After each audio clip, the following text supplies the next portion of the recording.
தேவனும் அன்பின் ஒன்றான திரியேக தேவனுடைய அளவற்ற கிருபைகளினாலே இந்த நாளில் இந்த கோயம்புத்தூர் நகரத்திலே கடைசி கால தீர்க்க தரிசன நற்செய்தி கூட்டத்தை நாம் எல்லாரும் பங்கு பெற தேவன் அவருடைய கிருபைகளுக்கு நான் நன்றி செலுத்துகிறேன். I just thank God for this wonderful opportunity to gather together in this last days prophetical evangelistic meetings, gospel meetings, to learn about the last days events through the only true God and his son Jesus Christ. இந்த கூட்டத்தில் வந்திருக்கின்ற உங்கள் அனைவரையும் கர்த்தருடைய நாமத்தினாலே வாழ்த்தி ஆசீர்வதிக்கிறேன். I just invite you all to this wonderful meeting and I bless you in the name of our Lord Jesus Christ.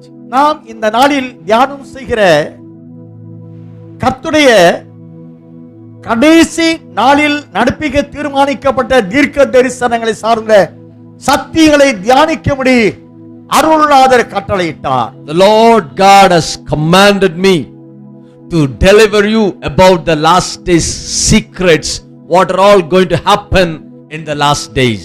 அதை சார்ந்து இந்த நாட்களிலே பல இடங்களிலே தேவனாய் கர்த்தர் இந்த இடத்தை போல பல இடங்களிலே அவருடைய தாசர்களை கொண்டு இந்த கூட்டத்தை ஆயத்தப்படுத்தி வருகின்றார். Based on this doctrine, this foundational truth, the Lord is opening many doors in many cities through his men of God. இந்த நாளில் நாம் மத்தேயு சுவிசேஷம் 24ஆம் அதிகாரம் 3 முதல் 14 வசனம் உள்ள வேத பகுதியை நாம் வாசித்து தியானம் செய்ய போகிறோம். We're going to meditate from book of Gospel of Matthew chapter 24 from 3 to 14 onwards. பின்பு அவர் ஒலிவ மலையின் மேல் உட்கார்ந்திருக்கையில் சீசர்கள் அவரிடத்தில் தனித்து வந்து, இவைகள் எப்பொழுது சம்பவிக்கும்? உம்முடைய வருகைக்கும் உலகத்தின் முடிவுக்கும் அடையாளம் என்ன? எங்களுக்கு சொல்ல வேண்டும் என்றார்கள். இயேசு அவர்களுக்கு பிரதியுத்தரமாக, ஒருவனும் உங்களை வஞ்சியாதபடிக்கு எச்சரிக்கையாயிருங்கள். ஏனெனில் அநேகர் வந்து என் நாமத்தை தரித்து கொண்டு நானே கிறிஸ்து என்று சொல்லி அநேகரை வஞ்சிப்பார்கள். யுத்தங்களையும் யுத்தங்களின் செய்திகளையும் கேள்விப்படுவீர்கள். கலங்காதபடி எச்சரிக்கையாயிருங்கள். இவைகள் எல்லாம் சம்பவிக்க வேண்டியதே, ஆனாலும் முடிவு உடனே வராது. ஜனத்துக்கு விரோதமாய் ஜனமும் ராஜ்யத்துக்கு விரோதமாய் ராஜ்யமும் எழும்பும். பஞ்சங்களும் கொள்ளை நோய்களும் பூமி அதிர்ச்சிகளும் பல இடங்களில் உண்டாகும். இவைகள் எல்லாம் வேதனைகளுக்கு ஆரம்பம். அப்பொழுது உங்களை உபத்திரவங்களுக்கு ஒப்பு கொடுத்து உங்களை கொலை செய்வார்கள். என் நாமத்தின் நிமித்தம் நீங்கள் சகல ஜனங்களாலும் பகைக்கப்படுவீர்கள். அப்பொழுது அநேகர் இடரடைந்து ஒருவரை ஒருவர் காட்டிக் கொடுத்து ஒருவரை ஒருவர் பகைப்பார்கள். அநேக கள்ள தீர்க்கதரிசிகளும் எழும்பி அநேகரை வஞ்சிப்பார்கள். அக்கிரம் மிகுதி ஆவதினால் அநேகருடைய அன்பு தணிந்து போ. முடிவு பரியந்தம் நிலை நிற்பவனே ரட்சிக்கப்படுவான். ராஜ்யத்தினுடைய இந்த சுவிசேஷம் பூலோகம் எங்கும் உள்ள சகல ஜாதிகளுக்கும் சாட்சியாக பிரசங்கிக்கப்படும். அப்பொழுது முடிவு வரும். அருமையான தேவனுடைய பரிசுத்தவான்களே, தேவ ஜனங்களே, நான் வாசித்த இந்த வேத பகுதியிலே 3ஆம் வசனத்தில் சீசர்கள் அருள்நாதரிடம் கேட்கிறார், உம்முடைய வருகைக்கும் உலகத்தின் முடிவுக்கும் அடையாளம் என்ன என்று கேட்கிறார்கள். Here we can find the disciples ask the Lord Jesus that, tell us what will be the sign of your coming and of the end of the age. அருமை ரட்சகர் சொல்கிறார், நான் வாசித்த இந்த வேத பகுதியிலே 6ஆம் வசனம் முதல் 12ஆம் வசனம் முடிய 14-16 சம்பவங்களை ஆண்டவர் முன் அடையாளப்படுத்தி இவைகள் எல்லாம் நடந்து நிறைவேறும் வேளையில் நான் வருவேன் என்று அறிவிக்கிறார். From verse number 6 to 12, the Lord God gave 14 to 16 signs will happen. When all these 16 signs take place, I the Lord will come back. இந்த 16 சம்பவங்கள் நிறைவேறி முடியும் வேளையை சூசகமாக குறிப்பாக சொல்லுகிறார். 13-14 வசனங்களிலே முடிவு பரியந்தமும் நிலை நிற்பவனே ரட்சிக்கப்படுவான் என்று சொல்லுகிறார். The Lord is indirectly speaking about a particular truth that only a man who endures till the end shall be saved even after this 16 signs take place. அதை தொடர்ந்து ராஜ்யத்தினுடைய இந்த சுவிசேஷம் சகல ஜாதிகளுக்கும் சாட்சியாக பிரசங்கிக்கப்படும், அப்பொழுது முடிவு வரும் என்று சொல்லுகிறார். Only after this gospel of the kingdom preached into entire world, then the end will come, Jesus declared. அருமை இரட்சகர் வர வேண்டும் என்றால் ராஜ்யத்தின் சுவிசேஷம் பூமியில் உள்ள சகல ஜாதிகளுக்கும் சாட்சியாக பிரசங்கிக்கப்பட வேண்டும் என்று முதல் நியமத்தை For ஏற்படுத்துகிறார். the Lord Jesus to come back to this earth, then the gospel of this kingdom must be preached to the entire world, then the end will come. இந்த 13-14 வசனங்களிலே 3 சம்பவங்களை நாம் அறிய முடிகிறது. We can find 3 different instances written in this 2 couple of verses. ஒன்று ராஜ்யம் என்று சொல்கிறார். Number 1, he speaks about the kingdom. இரண்டாவது இந்த ராஜ்யத்தை வெளிப்படும் சுவிசேஷம் என்று சொல்கிறார். Number 2, the gospel of this kingdom. மூன்றாவது இந்த சுவிசேஷத்தை முடிவான ரட்சிப்பு என்று சொல்கிறார். This and the number 3, he speaks about the final salvation, the final salvation. ஆக ராஜ்யம், சுவிசேஷம், முடிவான ரட்சிப்பு என்ற 3 பகுதிகளை ஆறுமை இரட்சகர் வருவதற்கு முன்பாக நடந்தாக வேண்டும் என்ற தீர்க்கமாக நாம் தரிசனத்தை அறிவிக்கிறார். Jesus gives clearly about his plan within these 3 different phrases. Number 1, he speaks about the kingdom. Number 2, he speaks about the gospel. Number 3, he speaks about the final salvation. இப்பொழுது இந்த 3 பகுதியிலே முதலாவதாக நாம் ராஜ்யம் என்றால் என்ன என்று நாம் தியானம் செய்ய வேண்டியதாக இருக்கிறது. We're going to meditate about what he speaks about the kingdom. ராஜ்யம் என்றால் இன்றைய நாட்களிலே ஆவிக்குரிய மண்டலத்தில் நித்தியத்தை அல்லது தேவனுடைய ராஜ்யத்தை ராஜ்யம் என்று சொல்லுகிறார்கள். Today's world speaks about, when he refers to the kingdom, the people in this world only defines about the eternal kingdom.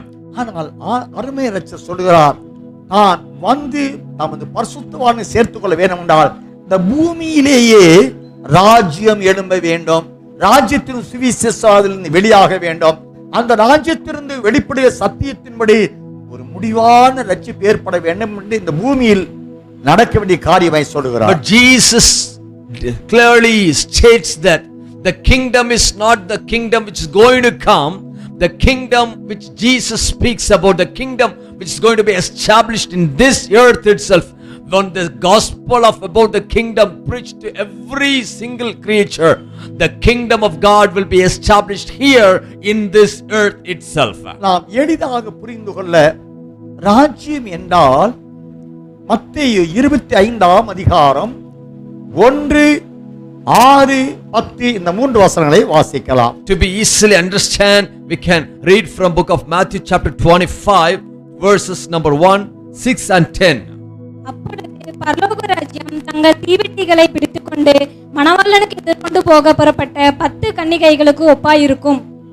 நடுராத்திரியிலே இதோ மணவாளன் வருகிறார், அவருக்கு எதிர்கொண்டு போக புறப்படுங்கள் என்கிற சத்தம் உண்டாயிற்று. 10ஆம் வசனம். அப்படியே அவர்கள் வாங்க போன போது மணவாளன் வந்து விட்டார். ஆயத்தமாய் இருந்தவர்கள் அவரோட கூட கல்யாண வீட்டுக்குள் பிரவேசித்தார்கள். அருமையான தேவனுடைய பரிசுத்தவான்களே, பரலோக ராஜ்யம் என்றால் மணவாளனை சந்திக்க எதிர்கொண்டு போகிற 10 கன்னிகைகளை பரலோக ராஜ்யம் என்று சொல்கிறார். Here Jesus explains that the kingdom of heaven refers to a virgin, 10 virgins who are ready to prepare to meet their bridegroom. மணவாளன் வருகிறார், அவருக்கு எதிர்கொண்டு போக புறப்படுங்கள் என்ற சத்தம் கேட்கிறவர்களானவர்கள் ராஜ்யம் என்று சொல்லப்படுகிறது. Only the people who are ready to listen, to hear the voice of God, that you are going to meet your bridegroom, that people are called to be the kingdom of God. மத்தேயு 25ஆம் அதிகாரம் 10ஆம் வசனத்தின்படி ஆயத்தமாய் இருந்தவர்கள் அவரோடு கூட கல்யாண வீட்டில் பிரவேசித்தார்கள் என்று சொல்லப்படுகிறது. Verse number 10 says, those who were prepared went in with him to the wedding. அப்படி என்றால் ராஜ்யம் என்றால் வர இருக்கின்ற அன்பின் மணவனான இயேசுவை சந்திக்க ஆயத்தமாகி அவர் வரக்கூடிய இடத்தில் சென்றடைய புறப்பட்டு அவரோடு ஒன்றரை கலந்து கொள்ளும் கல்யாணத்தில் சேர்ந்து கொள்ளுகிறவர்களுடைய ஐக்கியமே ராஜ்யம் என்று சொல்லப்படுகிறது. Here Jesus simply explains us that the people who are ready to meet their bridegroom, the fellowship of saints who are ready to meet their bridegroom are called to be the kingdom of God. It's not the kingdom to come, the kingdom which is already here placed on this earth. வெளிப்படுத்தின விசேஷம் 19ஆம் அதிகாரம் 7-8 வசனங்களை வாசிக்கிற பொழுது ஆட்டுக்குட்டியானுடைய கல்யாணத்திற்கு அழைக்கப்பட்டவர்கள் பாக்கியவான்கள் என்று அங்கு சொல்லப்பட்டிருக்கு. Speaks about the deeper fellowship with the bride and bridegroom and the bridegroom with the bride. அதை சார்ந்தே அனுதினமும் பகலில் குளிர்ச்சியான வேளையிலே அன்பு பிதாவாகிய தேவன் ஆதாம் ஏவாளை சந்திக்க ஆதியாகமம் 3ஆம் அதிகாரம் 8ஆம் வசனத்தின்படி பகலில் குளிர்ச்சியான வேளையிலே ஏதேன் தோட்டத்திற்கு இருக்கிற ஆதாம் ஏவாளை சந்திக்க தேவன் இவர்களை தேடி வருகிறார். Every day in the cool of the day, Father God used to visit the early men and women called Adam and Eve to meet with them, to commune with them, to speak with them. ஆதியாகமம் 1ஆம் அதிகாரம் 25 முதல் 27 வசனங்களிலே தேவன் ஆதாமை தேவ சாயலாக அவனை ஆணும் பெண்ணுமாக உண்டாக்கி அவனை ஜீவ ஆத்துமாவாக உருவாக்கி அனுதினமும் அவனை தேடி வருகிறார். மணவாளன் மணவாட்டியாகிய ஆதாம் ஏவாளை தேடி வருகிறார். ஆதாம் ஏவாள் என்ற மணவாட்டியும் மணவாளா நீர் எப்பொழுது வருவீர் என்று ஏக்கத்தோடு எதிர்பார்த்து கொண்டிருக்கும் சம்பவம் தான் ஆதியாகமம் 1-2 அதிகாரங்களில் அறிவிக்கப்படுகிறது. Book of Genesis chapter 1 and 2, the early first book of Bible itself speaks about the glorious relationship between the bridegroom and the bride. God the Father have created the early man called Adam and Eve with his own likeness and image. They have been waiting for the bridegroom to visit them every day in the cool of the day. Such a picture encourages us as to the forthcoming, the coming events which is going to happen about the bridegroom and the bride. ஆதி மனிதன் ஆதாம் ஏவாள் தேவன் தன்னை தேடி வர தன்னோடு உறவாட தேவனுடைய மகிமையை தேவனுடைய சாயல் ரூபத்தை அவன் அணிந்திருந்தபடியினாலே தேவன் அவனை தேடி வந்தார். Only because the early man and women were clothed with the glory of God to get prepared to meet their bridegroom, Father God came and visited them because of this qualification. அந்த தேவனுடைய சாயலை அவன் இழந்து பாவியான பொழுது தேவன் இவனை தேடி வரவில்லை, இவனும் தேவனை கண்டு ஓடி ஒளிந்து கொண்டான். Once man commits sin and lost the glory of God, the Lord God also was not ready to meet with them, and he also, the man himself, was not ready to meet with the Father God. ஆனபடியினாலே அன்பு பிதா குமாரனாய் இயேசு என்ற நாமத்தினாலே இரண்டாம் ஆதாமாக பூமியிலே அவதரித்து தன்னை பார்க்க பேச உறவாட தனக்குள் ஒன்றரை கலந்து கொள்ள தகுதியை இழந்து போன மனுக்குலத்தை மீட்கும் கிருபாதாரபடியா தன்னை அர்ப்பணித்துக் கொண்ட மேசியாவானார். Because of this sad incident, God the Father sent his only begotten Son Jesus as second Adam. Through him, the Lord God wants to regain the same fellowship the early first Adam lost. Through him, we also can join with him in his image, and we can have a closer fellowship with our Father God. இப்பொழுது அருமை இரட்சகர் மனுக்குல மீட்புக்காக ரத்தம் சிந்தி ஒரு இரட்சகராகவும் அவருடைய ரத்தத்தால் பாவ மன்னிப்பை பெற்றுக்கொண்ட ரட்சிக்கப்பட்டவர்களாகவும் கிருபையின் காலத்திலே தேவன் ஊழியத்தை நியமமாக ஏற்படுத்திக் கொண்டார். By shedding his precious blood, we can have the purification, sanctification by the shed blood of Jesus. We can have such a justification. We can have the redemption by his blood. And through this wonderful sacrifice of our Savior, we can come join with his image and likeness.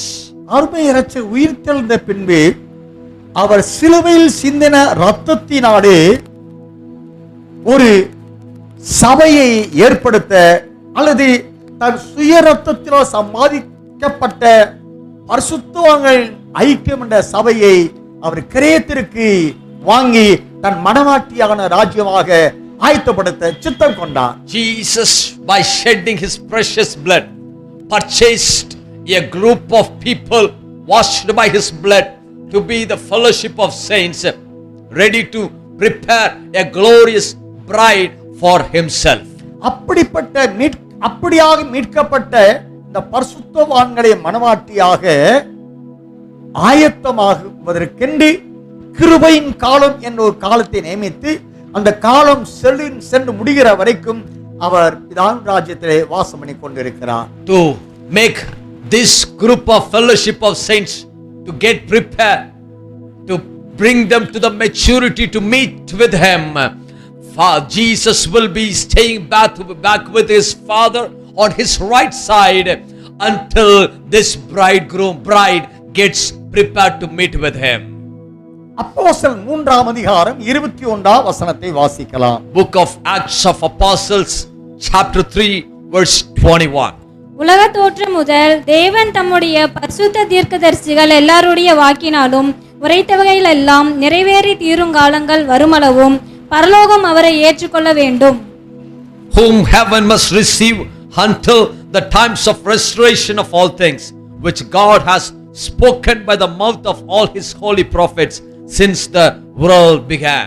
உலக தோற்றம் முதல் தேவன் தம்முடைய பரிசுத்த தீர்க்கதரிசிகள் எல்லாருடைய வாக்கினால் உரைத்தவைகள் எல்லாம் நிறைவேறி தீரும் காலம் வருமளவும் பரலோகம் அவர் ஏற்றுக்கொள்ள வேண்டும் என்று அறிவிக்கப்படுகிறது. Until the fulfillment of all things, Jesus must be received by heaven because all the prophecies have to come to pass. லூக்கா சுவிசேஷம் 24ஆம் அதிகாரம் 27ஆம் வசனத்தை வாசிக்கலாம். Book of Gospel of Luke chapter 24 26 and 27. 26 and 27.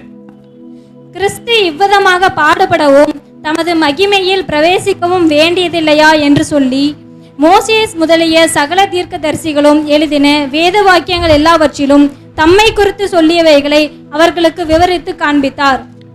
ஆனபடியினாலே மோசே முதலிய சகல தீர்க்கதரிசிகள் எழுதின வேத வாக்கியம் எல்லாவற்றிலும் தம்மை குறித்து சொல்லியவைகளை அவர்களுக்கு விவரித்து காண்பித்ததாக வாசிக்கிறோம்.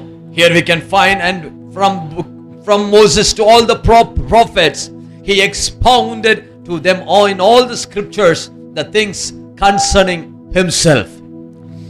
ஆனபடினாலே அருமைய இரட்சகர் இப்பொழுது அங்கே அமர்ந்திருக்கிறார். எதற்காக? பூமியிலே அவருடைய சொந்த இரத்தத்தால் கிரயத்திற்கு கொல்லப்பட்டவருடைய ஐக்கியம் என்ற மனவாட்டியான சபையை தன்னை சந்திக்க ஆயத்தப்பட ஆவியானவரால் மீட்கப்பட்டவருடைய கூட்டத்தை ஒழுங்குபடுத்த தன்னுடைய எக்கால சத்தம் கேட்ட மாத்திரத்திலே மகிமையின் மேல் மகிமை மறுமடைந்து தன்னோடு சேர்ந்து கொள்ள அதற்காக காத்து கொண்டிருக்கிறார். Now the ministry of Jesus is there at heaven, sitting on the right side of the Father, waiting and preparing the fellowship of saints to gather together all the people who have the faith in this gospel of kingdom, God's kingdom, and to purge them, to cleanse them, to sanctify them, to bring them together following this doctrine of the truth, and to make them in one fellowship, to prepare them for his coming. அருமைய இரட்சகர் சீயோனிலே சிங்காசனத்தில் அமர்ந்து கொண்டிருக்கிறார் என்றால் அவர் பாடுபடவும் பின்பு மகிமை அடைந்த நிலையிலே சிங்காசனத்தில் அமர வேண்டும் என்ற நியமம் ஏற்படுத்தப்பட்டிருக்கிறது. Our God, our Lord is sitting, dwelling in Zion to suffer all the sufferings in this world and to made perfect, and he is doing the ministry of a priest in the heavenlies. 1 பேதுரு 1ஆம் அதிகாரம் 10-11 வசனங்களை கூட வாசிக்கலாம். Book of 1 Peter chapter 1 verses 10 and 11. உங்களுக்கு உண்டான கிருபையை குறித்து தீர்க்க தரிசனம் சொன்ன தீர்க்கதரிசிகள் இந்த ரட்சிப்பை குறித்து கருத்தாய் ஆராய்ந்து பரிசோதனை பண்ணினார்கள். தங்களில் உள்ள கிறிஸ்துவின் ஆவியானவர் கிறிஸ்துவுக்கு உண்டாகும் பாடுகளையும் அவைகளுக்கு பின்வரும் மகிமைகளையும் முன்னறிவித்த போது இன்ன காலத்தை குறித்தார் என்பதையும் அந்த காலத்தின் விசேஷம் இன்னதென்பதையும் ஆராய்ந்தார்கள். கிறிஸ்துவானவர் பாடுபட்டு மகிமையில் உயிர்த்தெழுந்து பிதாவுடைய சிங்காசனம் அமர்ந்து கொண்டதை போன்ற பாதையிலே தன்னை சந்திக்க ஆயத்தமாகிற மனவாட்டியாய ராஜ்யமும் பாடுபடவும் பின்பு மகிமை அடையவும் மறுரூபத்தின் சாயலில் ரகசிய வரிகளே மனவாட்டியாக சேர்ந்து கொள்ளவும் தகுதி அடைய வேண்டும் என்ற தீர்க்க தரிசன ஆகமங்கள் அத்தனையும் அறிவிக்கிறதாய் இருக்கிறது. As Jesus was suffered, glorified, and got a privilege to sit in the throne of God, the same way the bridegroom, the fellowship of saints, the gathering of saints, which is called the bride, have to go through sufferings, then to get the glorified experience, then to sit with him on the throne of God, throne which is appointed for them. அப்படி என்றால் அருமையான பரிசுத்தவான்களே, தேவனுடைய சனமே, ஆவிக்குரிய மண்டலமே, அருமை இரட்சகரிடத்திலே அவருடைய பரிசுத்தவான்களுடைய ஐக்கியமிட மனவாட்டியானவள் மணவாளனோடு சேர்ந்து கொள்ள வேண்டும் என்றால் பாடுபடவும் அந்த பாடுகளின் பாதையில் பாடுகளை ஜெயிக்கவும் ஜெயம் பெற்றவர்கள் மகிமையின் மறுரூபத்தின் வழியாய் மணவாளனை சந்திக்க வேண்டும் என்ற நியமம் ஏற்படுத்தப்பட்டிருக்கிறது. Here we can see a clear picture which the Lord have ordained. As the Lord suffered, the fellowship of saints who are gathered together as a fellowship of saints or getting prepared to be the bride, they also need to walk in these sufferings, and they have to overcome all the tribulation, and they will be getting in glorification experience. Through this experience, they get the experience of transforming to the image of God and to become one with the bridegroom. This is the plan for the bride to experience, to live along with him forever and ever. தானியேல் தீர்க்கதரிசி புத்தகம் 12ஆம் அதிகாரம் 9-10 வசனங்களை வாசிக்கலாம். Book of Daniel chapter 12 verses 9 and 10. அதற்கு அவன், தானியேலே போகலாம், இந்த வார்த்தைகள் முடிவு காலம் மட்டும் புதைப்பொருளாக வைக்கப்பட்டும் முத்திரிக்கப்பட்டும் இருக்கும். அநேகர் சுத்தமும் வெண்மையும் ஆக்கப்பட்டு புடமிடப்பட்டவர்களாய் விளங்குவார்கள். துன்மார்க்கரோ துன்மார்க்கமாய் நடப்பார்கள். துன்மார்க்கரில் ஒருவனும் உணரான். இந்த வார்த்தைகள் முடிவு காலம் மட்டும் புதைப்பொருளாக வைக்கப்பட்டு முத்திரிக்கப்பட்டு இருக்கும்.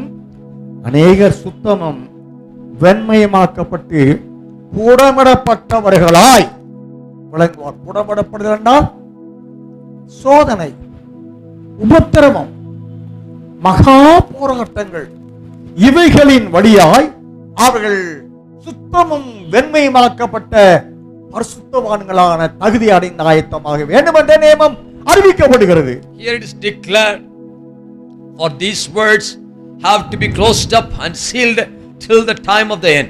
Many shall be purified, made white and refined. Actually, this refining process is called the tribulation, the persecution, the sufferings which the people of God is going to experience in these last days. Through this refining process, they get purified and they get the qualification to become the bride of God, through the transformation experience. அருமையான தேவனுடைய பரிசுத்தவான்களே, இப்படி போராட்டங்களின் பாதையில் தன்னோடு போராடுகிறவனை ஜெயித்தவர்களாய் ஜெயம் பெற்ற நேசருடைய சிங்காசனத்தில் அவரோடு கூட அமர தேவன் ஏற்படுத்திய நியமத்தின்படியாய் அருமையரசர் சொல்லுகிறார். வெளிப்படுத்தல் 3ஆம் அதிகாரம் 21ஆம் வசனத்திலே, நான் ஜெயம் கொண்டு என் பிதாவின் சிங்காசனத்தில் உட்கார்ந்தது போல ஜெயம் கொள்ளுகிறவன் எவனோ அவனும் என்னோடு கூட சிங்காசனத்தில் அமர அருள் புரிவேன் என்று சொல்லுகிறார். Today the Lord is preparing his bride in these tribulations. Once they overcome all these tribulations victoriously, the Lord is giving them the privilege in book of Revelation chapter 3:21. To him who overcome, I will grant to sit with me on my throne, as I also overcame all the tribulations and sat down with my Father on his throne. அப்படி என்றால் அருமைய இரட்சகர் இந்த போராட்டத்தின் பாதையிலே ஜெயம் பெற்றோராய் தன்னை சந்திக்க ஆயத்தமாக்கப்பட ஏற்படுத்திக் கொண்ட நியமத்தின்படி இந்த ராஜ்யம் என்ற அல்லது மணவாளனை சந்திக்க ஆயத்தப்படுகிற இந்த பரலோக ராஜ்யம் என்ற சபையை தேவன் எப்பொழுது எழுப்ப சித்தம் கொண்டார்? When the Lord have decided, wished to prepare this group of saints to make them the bride of God in the season. What is the season he chose to prepare his bride for himself? தானியேல் தீர்க்கதரிசி புத்தகம் 2ஆம் அதிகாரம் 44 45 வசனங்களை வாசிக்கலாம். Book of Daniel chapter 2 verse 44 and 45. அந்த ராஜாக்களின் நாட்களிலே பரலோகத்தின் தேவன் என்றைக்கும் அழியாத ஒரு ராஜ்யத்தை எழும்ப பண்ணுவார். அந்த ராஜ்யம் வேறே ஜனத்துக்கு விடப்படுவதில்லை. ஒரு கல் கையால் பெயர்க்கப்படாமல் மலையிலிருந்து பெயர்ந்து உருண்டு வந்து இரும்பையும் வெண்கலத்தையும் களிமண்ணையும் வெள்ளியையும் பொன்னையும் நொறுங்கினதை நீர் கண்டீரே. அப்படியே அது அந்த ராஜ்யங்களை எல்லாம் நொறுக்கி நிர்மூலமாக்கி தானோ என்றென்றைக்கும் நிற்கும். இனிமேல் சம்பவிக்க போகிறதை மகாதேவன் ராஜாவுக்கு தெரிவித்திருக்கிறார்.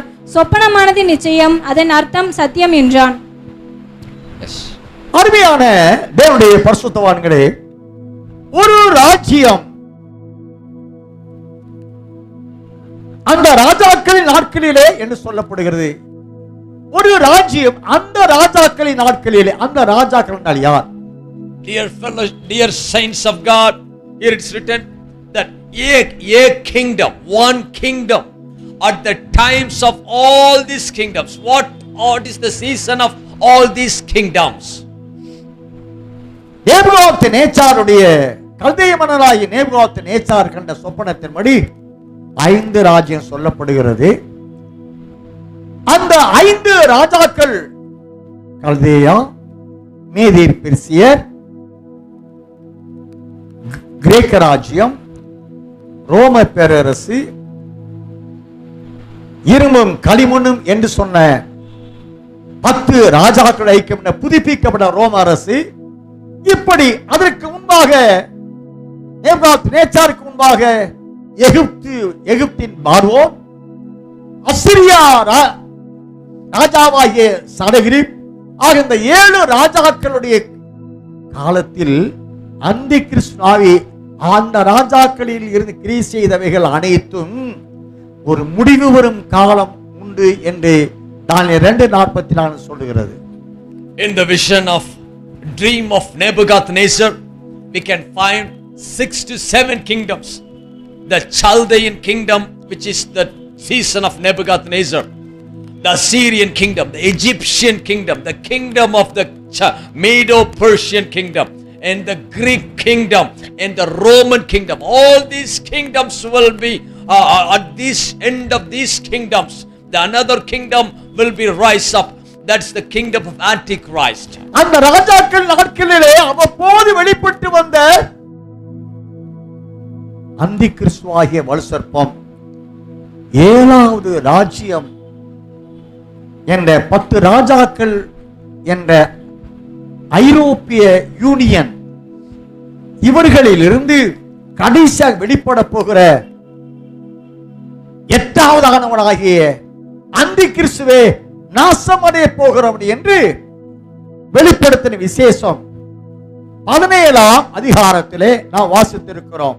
We can find from Revelation chapter 17, after all these 7 kingdoms, the 8th kingdom, the 8th man will come as Antichrist through the placement of 10 different kings, which is called the union of European continents, the fellow union of all these 10 European countries.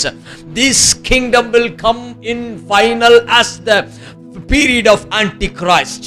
ஏழிலிருந்து தோன்றுகிறவனே 8வது 11ஆம் வசனம், வெளிப்படுத்த 17ஆம் அதிகாரம் 11ஆம் வசனத்தை வாசிக்கலாம். Revelation chapter 17 verse 11. இருந்ததும் இராததும் ஆகிய மிருகமே 8வது ஆனவனும் அவ்வேலிலிருந்து தோன்றுகிறவனும் நாசமடைய போகிறவனுமாய் இருக்கிறான். 7 இருந்து இந்த 7 ராஜாக்களுடைய ஆட்சியில் கிரியை செய்தவன் கடைசியில 8வது ஆனவனான அந்தி கிறிஸ்துவாக வெளிப்படுகிறவன். ஆனால் முடிவு என்னவென்றால் நாசமடைய போகிறவனாயிருப்பான். This Antichrist was functioning on all the 7 kingdom, the period of all the 7 kingdoms. He was functioning by some instances, but at the end of all these 7 kingdoms, he will come as the 8th man, and he will rule this world with a bad intention, and his end will come to destruction. He will be put in perdition. அந்த 7 ராஜாக்களின் காலத்திலே வெளிப்பட்ட சாத்தானை ஒரு ராஜ்யம் எழும்பி அது வேறே ஜனத்துக்கு அது விடப்படாதபடி தன்னுடைய ராஜ்யமாய் என்றால் இவர்களை எனக்கென்று ஏற்படுத்தினேன், இவர்கள் என் துதியை சொல்லி வருவார்கள் என்று வேதம் சொல்லுகிறது. அப்படிப்பட்ட ஒரு பரிசுத்தவானுடைய ஐக்கியம் என்ற ராஜ்யம் என்ற மனவாட்டியை அருமை இரட்சகர் அந்தி கிறிஸ்து வெளிப்படும் காலத்தில், ஏக காலத்தில் இந்த ராஜ்யமாய் மனவாட்டி சபையை எழுப்புகிறார்.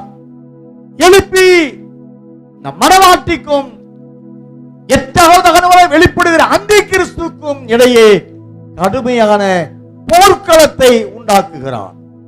At this time of the rise of Antichrist, our Lord Jesus also will rise up another kingdom who are called to be the saints. The fellowship of saints will rise up as a kingdom, and the Lord will make a war between the Antichrist, and the fellowship of saints will fight against the Antichrist, and through this fight the Lord will rise up this army of saints in the period of Antichrist. அந்திகிறிஸ்து வெளிப்படும் கடைசி நாட்களில் ஏக காலத்தில் வெளிப்படும் ராஜ்யம் என்ற மனவாளன் சந்திக்க ஆயத்தப்பட்டு அவரோடு ஒன்றரை கலந்து கொள்ளும்படி எழுப்பப்பட்ட ராஜ்யம் என்ற மனவாட்டி சபையை அந்திகிறிஸ்து எழும்பும் அதே ஏக காலத்திலே எழுப்பப்படுகிறது இந்த சபை. At the same time Antichrist rises, our Lord also will rise up another kingdom who are called the saints to become the kingdom of God, and through this troubles this kingdom of God will get transformed, and they will overcome the Antichrist such a way victoriously it will be rewarded in heaven. தானியேல் 2:44 இறுதி வசனத்தின்படி அந்த ராஜ்யங்களை எல்லாம் நொறுக்கி நிர்மூலமாக்கி நானோ என்றென்றைக்கும் நிற்கும் என்று சொல்லப்படுகிறது. Oh, book of Daniel chapter 2 verse 44 says, oh, it shall break in pieces and consume all these kingdoms, and it shall stand forever and ever. அப்படி என்றால் இந்த நியமத்தை தேவன் ஏன் ஏற்படுத்தினார்?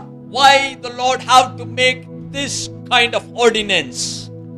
அந்தி கிறிஸ்துவுக்கும் அல்லது வலுசற்பத்திற்கும் இந்த ராஜ்யமாய் கடைசி நாட்களிலே எழும்ப போகிற ராஜ்யமாய மனவாட்டி சபைக்கும் இடையே கடுமையான ஒரு போராட்டம் போர்க்களத்தை தேவன் ஏன் ஏற்படுத்துகிறார்? Why the Lord made such a battlefield between this Antichrist and the saints who are called to be the bride of Jesus, to become an army, to become his holy people?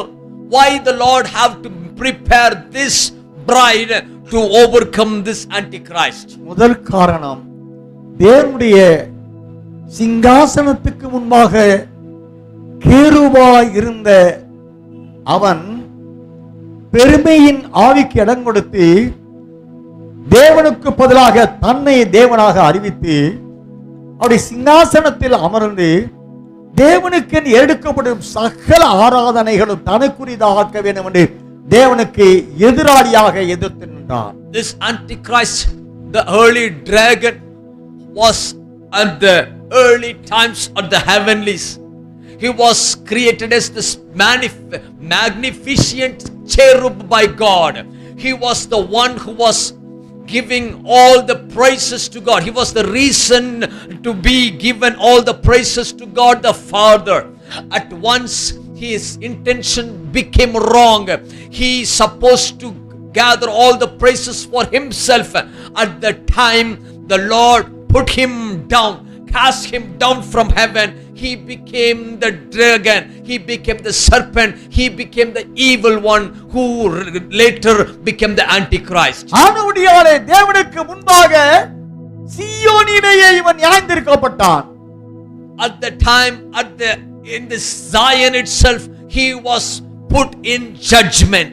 எசேக்கியேல் 28ஆம் அதிகாரம் 18ஆம் வசனத்தை வாசிக்கலாம். Book of Ezekiel chapter 28 verse number 18. வாசிங்க. உன் அக்கிரமங்களின் ஏராளத்தினாலும் உன் வியாபாரத்தின் அனிதத்தினாலும் உன் பரிசுத்த ஸ்தலங்களை பரிசுத்த குலைச்சலாக்கினாய். ஆகையால் உன்னை பட்சிப்பதாகிய ஒரு அக்கினியை நான் உன் நடுவிலிருந்து புறப்பட பண்ணி உன்னை பார்க்கிற எல்லாருடைய கண்களுக்கு மேலாகவும் உன்னை பூமியின் மேல் சாம்பலாக்குவேன். பரிசுத்த ஸ்தலத்தை பரிசுத்த குலைச்சலாக்கினாய். ஆகினால் உன்னை பட்சிப்பதான ஒரு அக்கினியை உன் நடுவிலிருந்து எழும்ப பண்ணி உன்னை சாம்பலாக்குவேன் என்ற நியாயத்தீர்ப்பு உண்டாயிற்று. The Lord have given the judgment over this serpent, this evil one. You have defiled the sanctuary, holy sanctuary, and because of your iniquities. So therefore I will bring forth the fire from your midst, and it will devour you, and it will turn you into ashes in the earth. இரண்டாவதாக எசையா 14ஆம் அதிகாரம் 12ஆம் வசனத்தில் நீ வெட்டுண்டு பாதாளத்திலே தள்ளுண்டு போனாய் என்று சொல்கிறார். எசையா 14:12ஆம் வசனம். Isaiah chapter 14 verse 12 also written about the judgment. அதிகாரியின் மகனாகிய விடுவேலையே, நீ வானத்திலிருந்து விழுந்தாயே, ஜாதிகளை ஈனப்படுத்தினவனே, நீ தரையிலே விழ வெட்டப்பட்டாயே. நீ தரையிலே விழ வெட்டப்பட்டாயே என்று நிறைய பூமியிலே தள்ளப்பட்டான் என்பதை அறிய முடிகிறது. You have been cut down to the ground. This is the way the Lord have judged over the Lucifer. இப்பொழுது பூமியிலே ஏற்படுத்தப்பட்ட ஏதேன் தோட்டத்திலே ஆதாம் ஏவாளை தேவன் உண்டாக்கி, here the Lord have created a beautiful garden called Eden and placed this wonderful couple Adam and Eve into this garden. அவன் என்றென்றைக்கு தன்னோடு தன்னை போல ஜீவிக்கிறவனான ஜீவாத்மாவாக உண்டாக்கப்பட்டான் என்பதை அறிகிறோம். Oh, we can find the man and woman was created by God for his pleasure, to have a great communion with him, to live with him forever and ever. ஆதியாகமம் 3ஆம் அதிகாரம் 1 முதல் 6 வசனங்களின்படி தன் தந்திரத்தினாலே சாத்தான் ஏவாளை வஞ்சித்தான் என்று அறிகிறோம். Book of Genesis chapter 3 1 to 6 we can find, through his cunning habit serpent have devoured the women. மனிதன் மரிக்காதவனாய் என்றென்றைக்கும் அவரை போல உயிரோடு இருக்கிறவனாக சிருஷ்டிக்கப்பட்டான். Man was created to not experience a death, to live forever and ever. ஆனால் சாத்தானோ மனிதன் என்றென்றைக்கும் வாழக்கூடாது, அவன் செத்தவனாக வேண்டும் என்று திட்டமிட்டு ஆதாம் ஏவாளை வீழ்த்தினான். But the serpent deceived this mankind with the evil plan to not to enjoy this life of God, but to only experience the death of him. அதி நிமித்தமாய் ஆதியாகமம் 3:15 வசனத்தின்படி தேவன் முதல்ல அங்கே பூமியில வைத்து நியாயத்தீர்ப்பை இரண்டாவது முறையாக அவனுக்கு கொடுத்தார். In book of Genesis chapter 3:15, the Lord have given the second judgment on the Garden of Eden. உனக்கும் ஸ்திரீக்கும் உன் வித்துக்கும் அவள் வித்துக்கும் பகை உண்டாக்குவேன் என்று சொல்கிறார். I will put an enmity between you and the women, and between your seed and her seed. நீ அவர் குதிங்காலை நசுக்குவாய், அவர் உன் தலையை நசுக்குவார். நியாயத்தீர்ப்பை You கொடுக்கிறார். shall bruise his heel, and he shall bruise your head. This is the judgment upon the serpent. வேதாகமத்தில் 66 புத்தகங்களில் 1187 தீர்க்க தரிசனங்கள் உண்டு. All the 66 books of the Bible, 1067 prophecies has been mentioned. இந்த தீர்க்க தரிசனங்களின் முதல் தீர்க்க தரிசனம் ஆதியாகமம் 3:15. Among all those prophecies, the number one prophecy is written in Genesis chapter 3:15. உனக்கும் வலுசற்பமே, உனக்கும் ஸ்திரீக்கும், அதாவது இன்றைக்கு வேத பண்டிதர்கள் என்ன சொல்கிறார்கள், ஸ்திரீக்கும் என்று சொல்லும் பொழுது இவனால் வஞ்சிக்கப்பட்டு கர்ப்பவேதனைப்பட்டு பிள்ளை பெறுவாய் என்ற சாபத்துக்குட்பட்ட அந்த ஏவாளை தான் ஆண்டவர் சொன்னார் என்று பல வேத பண்டிதர்கள் போதிக்கிறார்கள். Today's Bible scholars interpret this scripture in this way: the enmity between your seed and the seed of the women. That women, today's Bible scholars mention about the Eve of the early times. ஏவாள் என்றால் ஜீவனுள்ளோர்களுக்கெல்லாம் தாய் என்று பொருளாய் இருக்கிறது. The meaning of Eve is the mother of all the people who are living. அந்த ஸ்லாக்கியத்தை பாவம் செய்து அந்த ஏவாள் இழந்து போனாலே, Once when Eve committed the sin, he lost that privilege. பாவம் செய்து மரணத்துக்குரிய அவளையா சாத்தான் எதிர்த்து போராடுவான்? How this dragon can fight against with the women who have already committed sin and fallen from the glory. பாவம் செய்து சாத்தானினாராய் மாறி போனாங்களே அந்த ஏவாள். This even Eve have already became one who were defeated by him.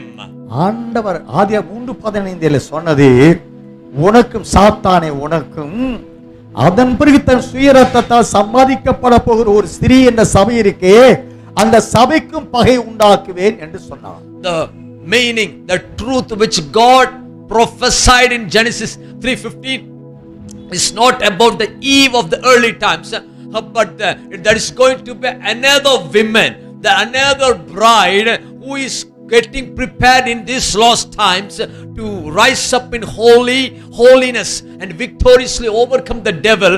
That woman is called the women which will overcome the seed of the devil. சர்ப்பத்தின் சந்ததிகளுக்கும் அந்த ஸ்திரீயின் சந்ததிகளுக்கும் இடையே பகை உண்டாக்குவேன் என்று சொன்னார். The generations of serpent, the generations of this women will have the enmity. நீ அவர் குதிங்காலை நசுக்குவாய், அந்த ஸ்திரீயான பெற்றெடுக்கக்கூடிய அவர் என்ற இயேசுவின் குதிங்காலை நீ நசுக்குவாய் என்று சொன்னார். You will bruise her heel, mean the son which this woman is going to give birth, his heel you will bruise. குதிங்கால் என்றால் அருமை இரட்சகர் மனுக்குல மீட்புக்காக பலியாக அந்த ஊழியம் செய்ய வந்தாரே, அந்த ஊழியம் செய்வதற்குரிய பலனை அவன் நசுக்குவான், கொலை செய்வான் என்று தேவன் சொன்னார். It refers to the fruit, the reward which the Son of Man comes down to this earth. and what and all the ministry, what and all the souls which he gets into redemption, he will start to put them into suffering. அவர் உன் தலை நசுக்குவார் என்று சொல்கிறார். Also it's written, he will bruise your head. அந்த இயேசுவானவர் சாத்தானை உன் தலை நசுக்குவார் என்று சொன்னார். You serpent, your head will be bruised by the Son of Man. இப்பொழுது சீயோனிலும் ஏதேன் தோட்டத்திலும் நடப்பிக்கப்பட்ட ரெண்டு நியாய தீர்ப்பின் பலன்தான் மத்தேயு 16ஆம் அதிகாரம் 18ஆம் வசனத்தின்படி சபையை தேவன் எழுப்புகிறார். The judgment which happened on the Zion and even in the Garden of Eden, it's the Lord is raising another beautiful truth in book of Gospel of Matthew chapter 16 verse 18. The church which the Lord is rising up as a mighty force. மத்தேயு 16:18 வாசிக்கலாம். Book of Gospel of Matthew chapter 16 verse 18. மேலும் நான் உனக்கு சொல்லுகிறேன், நீ பேதுருவாய் இருக்கிறாய், இந்த கல்லின் மேல் என் சபையை கட்டுவேன், பாதாளத்தின் வாசல்கள் அதை மேற்கொள்வதில்லை.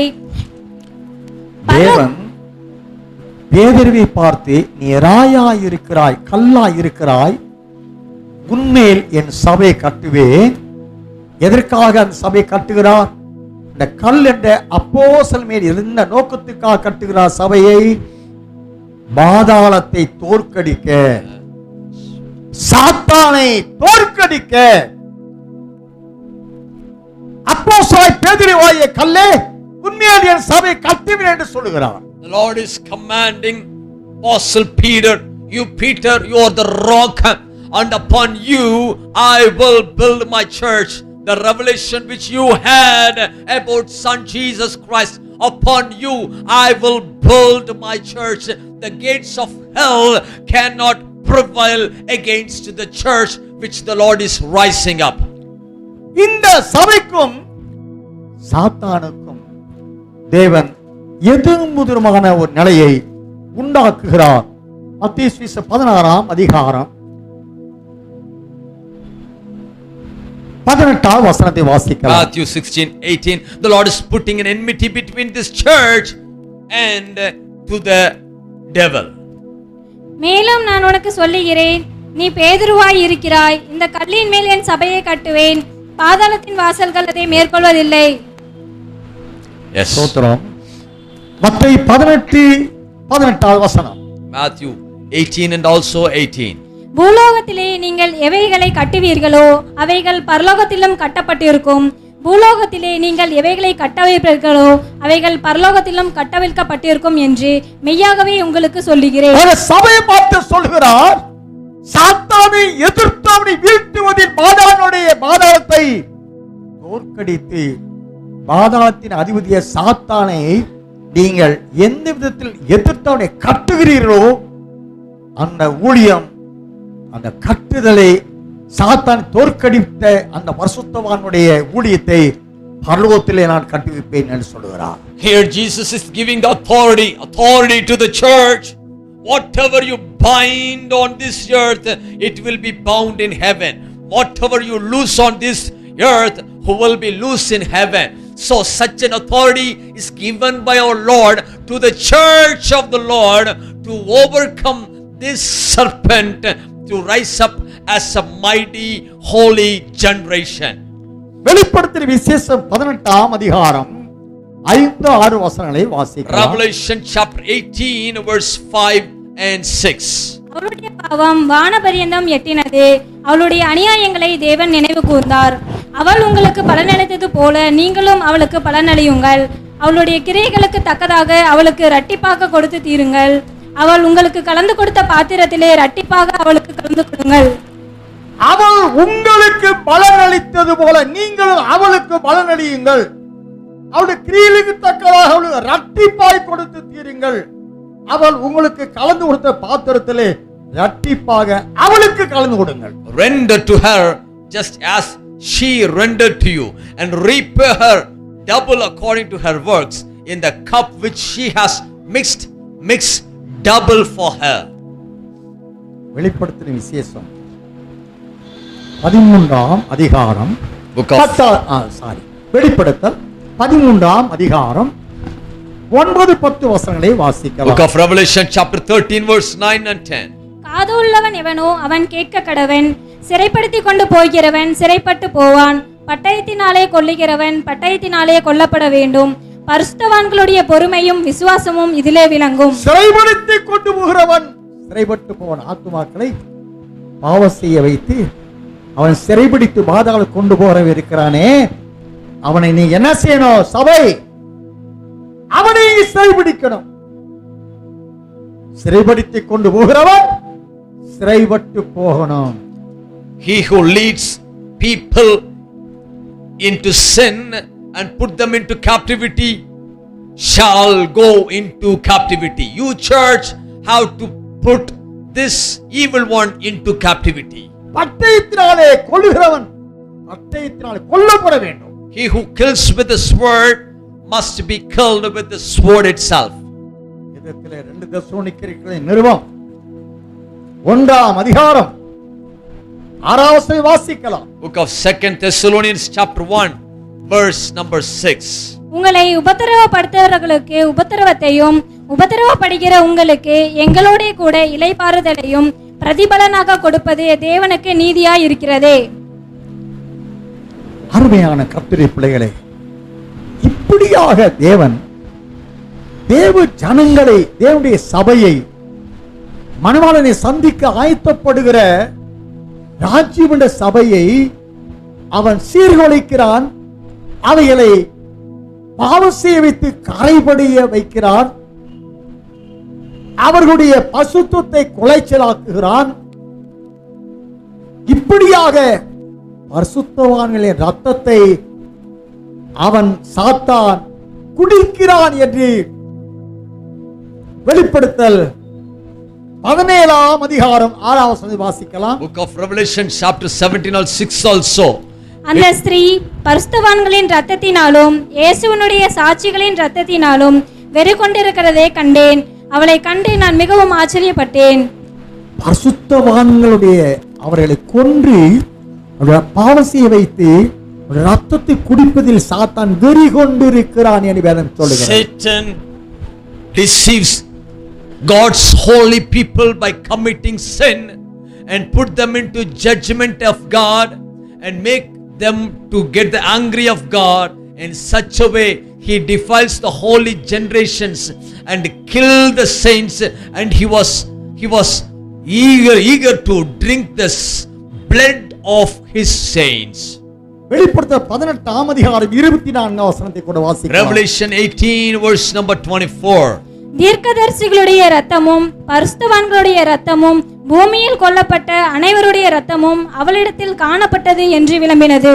தீர்க்கதரிசியுடைய இரத்தமும் பரிசுத்தவான்களுடைய இரத்தமும் பூமியிலே கொல்லப்பட்ட அனைத்து பரிசுத்தவான்களுடைய இரத்தமும் அவளிடத்தில் சாத்தானிடத்தில் காணப்பட்டது என்று எழுதப்பட்டிருக்கிறது. And in her was found the blood of prophets and saints and all who were slain on the earth. ஆனபடியால் தேவன் வைராக்கியமாக அவருடைய 2 நியாயத்தீர்ப்பு, ஒன்று சீயோனில் அவனுக்கு கொடுத்த உன்னை பட்சித்து உன்னை சாம்பலாக்குவேன் என்ற நியாயத்தீர்ப்பு, இரண்டாவதாக உன் தலையை நசுக்குவேன் என்ற நியாயத்தீர்ப்பு. இந்த 2 நியாயத்தீர்ப்பின்படி சாத்தானை தோற்கடித்து அவனை அக்கினி கடலிலே தள்ள வேண்டும் என்பதற்காகவே உன்மேல் என் சபை கட்டுவேன். யோனாவின் குமாரனாய் சீமோனே, நீ ராயாயிருக்கிறாய், கல்லாயிருக்கிறாய். உன்மேல் என் சபை கட்டி சாத்தானை நியாயத்தீர்ப்பேன் என்று தேவன் சொல்கிறார். All this deceiving, evil, cunning plan of serpent, the Lord rose up with furious anger, and he gave 2 judgments against him, and Zion, I will rise up a fire and will put you into ashes.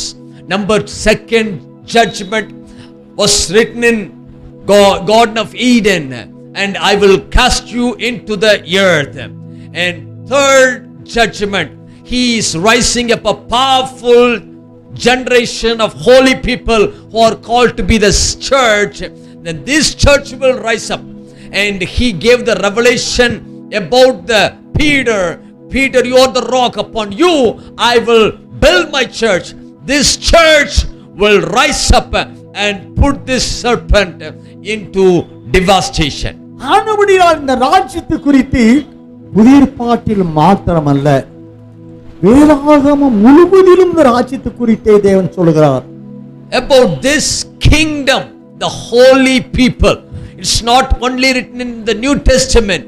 From the beginning of Old Testament, the Lord is focused on preparing a kingdom of holy people to come against the evil one who is serpent. எசேக்கியேல் தீர்க்கன் சொல்லுகிறார். எசேக்கியேல் தீர்க்கதரிசி புத்தகம் 16ஆம் அதிகாரம் 10 முதல் 13 முடிய தயவு வாசிக்கலாம்.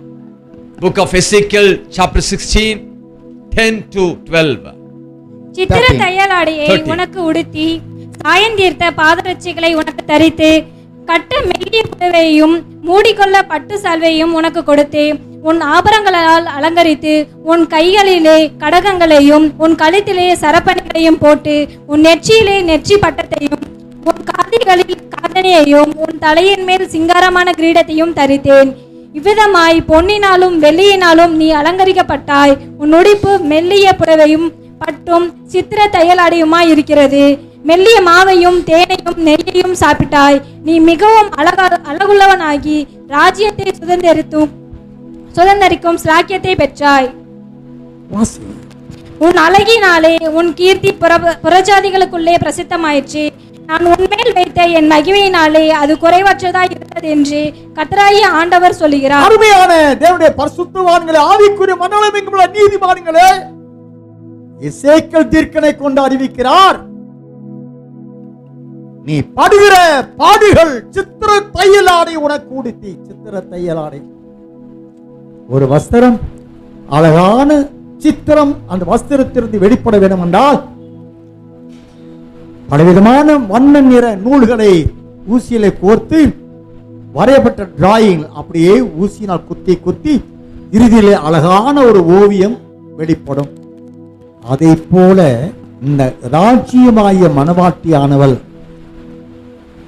சித்திரம் வரைந்த அந்த சித்திரம் வெளிப்பட ஊசியாலை குத்தப்படுகிற நிமித்தமாய் உண்டாகிற காயங்கள் என்ற உபத்திரவம், போராட்டம், அவைகளின் மூலமாக அழகான ஓவியம் உடைய அழகான வஸ்திரமாவதை போல என் ராஜ்யமே, என் மணவாளியே, நீ உபத்திரவத்தின் குகையிலே உடமுடப்பட்டவளாய், நீ மிகவும் அழகுள்ளவளானாய் என்று ராஜ்யத்தை அதிநிமித்தமாக சுதந்திரித்துக் கொண்டாய் என்று சொல்லுகிறார். Here it is written about a embroidering work of a cloth. As an embroidery cloth gets most pinches with the needle, such a way you church, the bride, will go through lot of sufferings, and such a way you will get in perfect beauty, and I will have you as my bride. The church of God have to go through lot of sufferings and such a way victoriously overcome all the evil plan of devil. அதிநிமித்தமாய் நீ மகிமை அணிந்து கொண்டாய் என்று 14ஆம் வசனத்திலே வாசிக்கிறோம். Through that all these things you get the exceedingly beautiful and succeeded to royalty I have bestowed on you. அருமையான தேவனுடைய பரிசுத்தவான்களே, தேவனாகிய கர்த்தர் ராஜ்யத்தை, ராஜ்யவண்ட மணவாட்டி என்ற பூர்ண பரிசுத்தவான்களை ஆண்டவர் எழுப்பக்கூடிய காலம் அந்தி கிறிஸ்து எழும்பக்கூடிய அதே ஏக காலத்திலே எழுப்பப்படுகிற காலமாய் இருக்கிறது. At the time of the rise of Antichrist, the Lord also focusedly preparing his bride, the holy people, which is called the bride, to become the kingdom, a mighty army to win the power of devil. முடிவான காலத்திலே இந்த ராஜ்யம் என்ற சபையை எழுப்ப தேவன் சுத்தம் கொண்டிருக்கிறார் என்பதை வெளிப்படுத்துகிற வசனம் தான் மத்திய 24:13-14 வசனங்கள். Revelation 24:13 and 14 refers to a future church which the Lord is preparing to become the kingdom. The church which the Lord is preparing is not just a church, it's going to become a kingdom. That kingdom the Lord is preparing, which is written in Matthew 24:13 and 14. Isaiah 27:1 வசனங்களிலே 1வது வசனத்தில் லிவியாதானம் என்னும் கோணலுமான மாறுபாடுமான சர்ப்பத்தை தேவன் தன் பட்டயத்தினாலே குன்று போடுவார். அக்காலத்திலே நல்ல திராட்சை கனியளித்தரும் நல்ல திராட்சை தோட்டம் உண்டாயிருக்கும், அதை குறித்து பாடுங்கள் என்றும் அங்கே 2 வசனங்கள் சொல்லப்படுது. Isaiah 27:1 and 2 also says, அக்காலத்திலே கர்த்தர் லிவியாதான் என்னும் நீண்ட பாம்பை லிவியாதான் என்னும் கோணலான சர்ப்பத்தையே கடிதும் பெரிதும் பலத்ததுமான தமது பட்டயத்தால் தண்டிப்பார். சமுத்திரத்தில் இருக்கிற வலுசர்ப்பத்தை கொன்று போடுவார். அக்காலத்திலே நல்ல திராட்சை ரசத்தை தரும் திராட்சை தோட்டம் உண்டாயிருக்கும், அதை குறித்து பாடுங்கள். வசனத்திலே அக்காலத்திலே லிவியாதான் சாத்தனை கொன்று போடுவார். அக்காலத்திலே நல்ல கனிதரும் நல்ல திராட்சை தோட்டத்தை தேவன் உண்டாக்குவார், அதை குறித்து பாடுங்கள். In that day the Lord will severely destroy Leviathan. By that time, the similar time, the Lord will rise up a beautiful tasty vineyard. எரேமியா தீர்க்கதரிசி புத்தகம் ஹல்லேலூயா 51 அதிகாரம் 11வது வசனத்தை வாசிக்கலாம். Jeremiah 51 verse 11 also. அம்புகளை துலக்குங்கள், கேடகங்களை நன்றாய் செப்பனிடுங்கள். கர்த்தர் மேதேருடைய ராஜாக்களின் ஆவியை எழுப்பினார். பாபிலோனை அழிக்க வேண்டும் என்பதே அவருடைய நினைவு. இதர் கர்த்தர் வாங்கும் பலி, இது தமது ஆலயத்துக்காக அவர் வாங்கும் பலி. பாபிலோனை அழிக்க வேண்டும் என்பதே அவருடைய நினைவு, இது கர்த்தர் வாங்கும் பலி. எதற்காக அந்த பலி வாங்குகிறார்? இது தமது ஆலயத்துக்காக அவர் வாங்கும் பலி. அப்படி என்றால் சாத்தானாகிய வலுசர்ப்பம் என்ற அந்தி கிறிஸ்துவை அழிக்கப்படும் அதே ஏக காலத்திலே அவருடைய சபை என்ற ராஜ்யவன மனவாட்டி சபையை எழுப்பி இந்த சபையை யுத்த சுத்துவத்தை உடைய போர் வீரர்களாக்கி சாத்தானை வீழ்த்துகிற தேவ திட்டத்தின்படியாக எழும்பக்கூடிய கடைசி காலமாக இருக்கிறது. For his plan is against Babylon to destroy it, because it's the vengeance of the Lord, the vengeance for his temple. The Lord is raising the beautiful bride, which are all the single individual saints. This all the gathering of individual holy people are called to be the bride. This bride is converted to be his church. This church is going to become the kingdom. This kingdom is going to be a mighty army which is going to rise up in the same similar time of Antichrist. When Antichrist gets destroyed, the Lord is preparing this church to overcome this devil in such a way God's perfect plan gets completed. வெளிப்படுத்தல் விசேஷம் 12ஆம் அதிகாரம் 1-2 வசனங்களை வாசிக்கலாம். Revelation chapter 12 verse 1 and 2. அன்றியும் ஒரு பெரிய அடையாளம் வானத்திலே காணப்பட்டது. ஒரு ஸ்திரீ சூரியனை அணிந்திருந்தாள். அவள் பாதங்களின் கீழே சந்திரனும் அவள் சிரசின் மேல் 12 நட்சத்திரங்கள் உள்ள கிரீடமும் இருந்தன. அவள் கர்ப்பவதியாய் இருந்து பிரசவ வேதனை அடைந்து பிள்ளை பெறும்படி வருத்தப்பட்டு அலறினாள். அருமையான கர்த்தருடைய 4ஆம் வசனத்தை வாசிக்கலாம். Verse 4. அதன் வாள் வானத்தின் நட்சத்திரங்களில் 1/3 பங்கை இழுத்து அவைகளை பூமியிலே விழத்தள்ளிற்று. பிரசவ வேதனைப்படுகிற அந்த ஸ்திரீ பிள்ளை பெற்ற உடனே அவளுடைய பிள்ளையை பட்சித்து போடும்படிக்கு அந்த வலுசர்ப்பம் அவளுக்கு முன்பாக நின்றது. 7 முதல் 11 வசனம் முடிய 7 to 11 also. வானத்திலே யுத்தம் உண்டாயிற்று. மிகாவேலும் அவனைச் சேர்ந்த தூதர்களும் வலுசர்ப்பத்தோட யுத்தம் பண்ணினார்கள். வலுசர்ப்பமும் அதை சேர்ந்த தூதர்களும் யுத்தம் பண்ணியும் ஜெயங்கொள்ளவில்லை. வானத்தில் அவர்கள் இருந்த இடமும் காணப்படாமற் போயிற்று. உலக மனத்தையும் மோசம் போக்குகிற பிசாஸ் என்றும் சாத்தான் என்றும் சொல்லப்பட்ட பழைய பாம்பாகிய பெரிய வலுசர்ப்பம் தள்ளப்பட்டது. அது பூமியிலே விழத்தள்ளப்பட்டது. அதனோட கூட அதை சேர்ந்த தூதரும் தள்ளப்பட்டார்கள். அப்பொழுது வானத்திலே ஒரு பெரிய சத்தம் உண்டாகி இப்பொழுது ரட்சிப்பும் வல்லமையும் நமது தேவனுடைய ராஜ்யமும் அவருடைய கிறிஸ்துவின் அதிகாரமும் உண்டாயிருக்கிறது. இரவும் பகலும் நம்முடைய தேவனுக்கு முன்பாக நம்முடைய சகோதரர் மேல் குற்றஞ்சுமத்தும் பொருட்டு அவர்கள் மேல் குற்றஞ்சாட்டுகிறவன் தாழ தள்ளப்பட்டு போனான். மரணம் நேரிடுகிறதா இருந்தாலும் அதற்கு தப்பும்படி தங்கள் ஜீவனையும் பாராமல் ஆட்டுக்குட்டியின் இரத்தத்தினாலும் தங்கள் சாட்சியின் வசனத்தினாலும் அவனை ஜெயித்தார்கள்.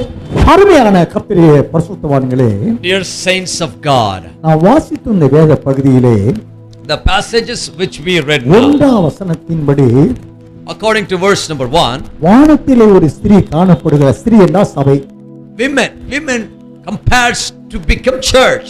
அவள் சூரியனை அணிந்திருக்கிறாள் என்றால் நீதியின் சூரியன் இயேசுவை தரித்திருக்கிறாள். She is clothed with the sun. The same way church is clothed with our Son of righteousness. அவள் Jesus. 12 நட்சத்திரங்கள் உடைய கிரீடத்தை அணிந்திருக்கிறாள். She wears the garland of 12 stars. 12 நட்சத்திரம் என்றால் 12 அப்போஸ்தலர்களை கொண்டு எழுதப்பட்ட சத்தியங்களை சார்ந்து ஜெயம் பெற்ற இடம் அணிந்திருக்கிறாள் என்று பொருளாய் 12 இருக்கிறது. stars resembles to us about the doctrines which was preached through the 12 apostles, obeying all those things. He is wearing a beautiful crown. அவளுடைய பாதத்திலே சந்திரன் அவளை தாங்கிக் கொண்டிருக்கிறது. Under her feet the moon was carrying her. சந்திரன் அப்போஸ்தலனால் அந்த சபை தாங்கப்பட்டு கொண்டிருக்கிறது. Based on the apostles, the church is carried by the doctrine of the apostles, which is refers to the moon. அவள் ஜெயம் என்ற ஆண் குழந்தை பெற்றெடுப்பதில் கர்ப்ப வேதனைப்பட்டு அலறக்கூடிய வாழ்க்கை. She is giving birth to a male child. The male child refers to the victory. She is bearing forth this child with a great labor pain. அவள் ஜெயம் பெற விடாதபடி, ஜெயம் என்ற ஆண் குழந்தை பெற்றெடுக்க விடாதபடி 7 தலைகளை 10 கொம்புகளை உடைய சிவப்பு நிறமான மிருகம் அவளுக்கு முன்பாக நின்று தன் வாயை திறந்து நின்றது. To devour this male child, a dragon was standing right against her. Behold, a great fiery red dragon with 7 heads, with 10 horns, 7 diadems on his head. அந்த ஸ்திரீ என்ற சபை சாத்தானை தோற்கடிக்கும்படியாக எழுப்பப்பட்ட அந்த ராஜ்யம். இவர்கள் இருவருக்கும் இடையே உண்டான யுத்தத்திலே 3/4 நட்சத்திரங்களாக ஜொலித்த பரிசுத்தவான்களை சாத்தான் தன் வாள் என்ற பொய் போதகத்தினாலே பின்மாற்றம் அடைய வைக்கிறான். As the Lord raised up this women and the victorious child, these both are considered to be the kingdom of God. The devil, the serpent, he drew the 1/3 of the stars from heaven down to the earth, which means he is deceiving the 1/3 of the holy people with his evil deception doctrine. He is pulling them down to the earth. ஆனால் அந்த ராஜ்யம் என்ற சபை என்ற மனவாட்டியானவள் ஆண் குழந்தை என்ற ஜெயத்தை பெற்று வெளிப்படுத்த 12ஆம் அதிகாரம் 6 மற்றும் 14வது வசனங்களின்படி வனாந்தரத்திற்கு அவள் ஜெயம் பெற்றவளை பறந்து போகிறாள். But this woman gave birth to a male child, which speaks about a victory over the serpent, and she ran into the wilderness, which is written in 6 verse number 6 and 12 also. ஜெயம் பெற்ற இவளை கொண்டு சாத்தான் தோற்கடிக்கப்பட வேண்டும், அக்கினி கடலில் தள்ளப்பட்டு அவனை சாம்பலாக்க வேண்டும் என்ற தேவனுடைய நியமம் உண்டு. God has had a plan about this woman because she overcame the devil. She have to completely win over the serpent. வெளிப்படுத்த 12ஆம் அதிகாரம் 7 முதல் 11 வசனங்களிலே வானத்திலே யுத்தம் உண்டாயிற்று, மிகாவேலும் அவனை சார்ந்த தூதர்களும் வல்சர்ப்பத்தோடும் அவன் தூதரோடு யுத்தம் பண்ணினார் என்று வாசிக்கிறோம். Verse 7 says, and a war broke out in heaven. Michael and his angels fought with the dragon. அநேக வேத பண்டிதர்கள் போதிக்கிறார்கள், மிகாவேல் என்றால் ஒரு தூதன் என்று சொல்கிறார். ஆண்டவர் சியோன் என்று தூதனை அனுப்பி யுத்தம் செய்ய வைப்பார் என்றெல்லாம் போதிக்கிறார்கள். Many Bible scholars interprets the scriptures that our Lord will send Michael, who is an angel from heaven, to fight against the dragon. Cherub என்றாலே தேவனை போன்றவன் என்று அர்த்தமாயிருக்கிறது. The word cherub refers to a man with the same resemblance according to the Lord. மிகாவேல் என்றால் தேவனுடைய ரூபத்தை உடையவன் என்று சொல்லப்படுகிறது. Michael refers to a person carrying the image and likeness of God. மிகாவேலும் அவனை சார்ந்த தூதர்களும் சாத்தான் யுத்தம் பண்ணினார்கள் என்று சொல்லப்படுகிறது. Michael and his angels fought with the dragon, it's written. அப்படி என்றால் மிகாவேல் என்றால் தேவனுடைய ரூபத்தை அணிந்தவர்கள். Michael means people who carries the image and likeness of God. வேதம் சொல்கிறது கொலோசியர் 3ஆம் அதிகாரம் 10ஆம் வசனத்தில், எபேசியர் 4ஆம் அதிகாரம் 24ஆம் வசனத்தில், பிலிப்பியர் 3ஆம் அதிகாரம் 21 இன்னும் பல இடங்களிலே ஏதாவது ஒரு வசனம் வாசிங்க. எபேசியர் 4:24 வாசிங்க. Ephesians 4:24. மெய்யான நீதியிலும் பரிசுத்தத்திலும் தேவனுடைய சாயலாக சிருஷ்டிக்கப்பட்ட புதிய மனுஷனை தரித்துக் கொள்ளுங்கள். மெய்யான நீதியிலும் பரிசுத்தத்திலும் நம்மை சிருஷ்டித்தருடைய சாயலை அணிந்து கொண்ட புதிதாக்கப்பட்ட புதிய மனுஷனை தரித்துக் கொண்டீர்களே. Put on the new man which was created according to God in true righteousness and holiness. தேவ சாயலை, புதிதாக்கப்பட்ட தேவ சாயலை, a new likeness, a renewed likeness of God. ஆதாமை தேவ சாயலில் உண்டாக்கப்பட்ட ஆதாம் உண்டாக்கப்பட்டான். Man Adam was created in the image and likeness of God. இரண்டாம் ஆதாம் இயேசு கிறிஸ்துவும் தேவனுக்கு சமமாய் இருந்தவங்களை கொள்ளையாடுவர்களாய் தம்மை தான் வெறுமையாக்கி தேவனாக வெளிப்படுத்திக் கொண்டார். The second Adam, Jesus, also he left over every glory with heaven itself, and he came himself as the Lord himself. அவருடைய மனவாட்டியாய ராஜ்யமான சபையும், his bride which is going to become the kingdom, சூரியனை அணிந்திருந்தால், she also wears the sun. சூரியன் என்றால் நீதியின் சூரியனாய் இயேசு கிறிஸ்து அணிந்திருக்கிறார். She was clothed with the sun. The sun is refers to the sun of righteousness. 1 யோவான் 3ஆம் அதிகாரம் 2ஆம் வசனத்தின்படி அவர் வெளிப்படும் போது அவர் இருக்கிற வண்ணமாக நாம் அவரை தரிசிப்பதினால் ஒப்பாயிருப்போம் என்றும் சொல்லப்படுகிறது. Book of Epistle 1 John chapter 3 verse 2, we will be same in the resemblance as he was glorified. ஆக தேவ சாயலை உடையவன் என்றால் ஜெயம் பெற்ற பரிசுத்தவான்களுடைய கூட்டம். The people who have the likeness of God speaks about the victorious, overcoming holy people of God. ஸ்திரீ பார்த்து உன்னித்துக்கும் சாத்தானை பார்த்து உன்னித்துக்கும் பகை உண்டாக்குவேன் சொன்னார். Looking at the women, looking at the serpent, the Lord said, I will bring enmity between your seed and your seed. அப்படி என்றால் தேவனால் கொடுக்கப்பட்ட நியாயத்தீர்ப்பின்படி சாத்தானை தோற்கடிப்பது ராஜ்யமன சபையின் கடமையாயிருக்கிறது. According to scriptures we can find the duty of the church, which is the bride, which is the kingdom, is to defeat Satan and victoriously overcome him. வெளிப்படுத்தல் 12ஆம் அதிகாரம் 9ஆம் வசனத்தின்படி மிகாவேலும் அவனை சார்ந்தவர்களும் வானத்தில் இருந்தவரும் காணப்படாமல் அவர்கள் பூமியிலே வெட்டி தள்ளப்பட்டார்கள் என்று வேதம் சொல்லுகிறது. According to Revelation 12 verse 9, as the war broke out, Michael and his angels fought with the dragon, and he was cast down to the earth, and his angels were cast down to the earth. இரவும் பகலும் சகோதரர்களை குற்றம் சாட்டுகிறவன் தள்ளப்பட்டு போனான் என்று 9ஆம் வசனத்தில் சொல்லப்படுகிறது. The great accuser of the brethren was cast down to the earth. 11ஆம் வசனத்தின்படி ஆட்டுக்குட்டி ரத்தத்தினால் சாட்சி வசனத்தை சாத்தானை தேய்த்தார் என்று சொல்லப்படுகிறது. And they overcame him by the blood of the lamb and by the word of their testimony. இப்பொழுது ஜெயம் பெற்ற இவர்கள் வெளிப்பட 12ஆம் அதிகாரம் 14ஆம் வசனத்தின்படி அவள் வனாந்தரத்திற்கு பறந்து போய் பின் அந்தி கிறிஸ்துவின் பின் 3 ஆண்டு காலம் என்ற 1860 நாளளவும் அல்லது 42 மாதம் அளவும் வனாந்தரத்தில் தன் இடத்திற்கு அவள் பறந்து போனாள் என்று 6ஆம் வசனத்தில் 14ஆம் வசனத்திலும் சொல்லப்படுகிறது.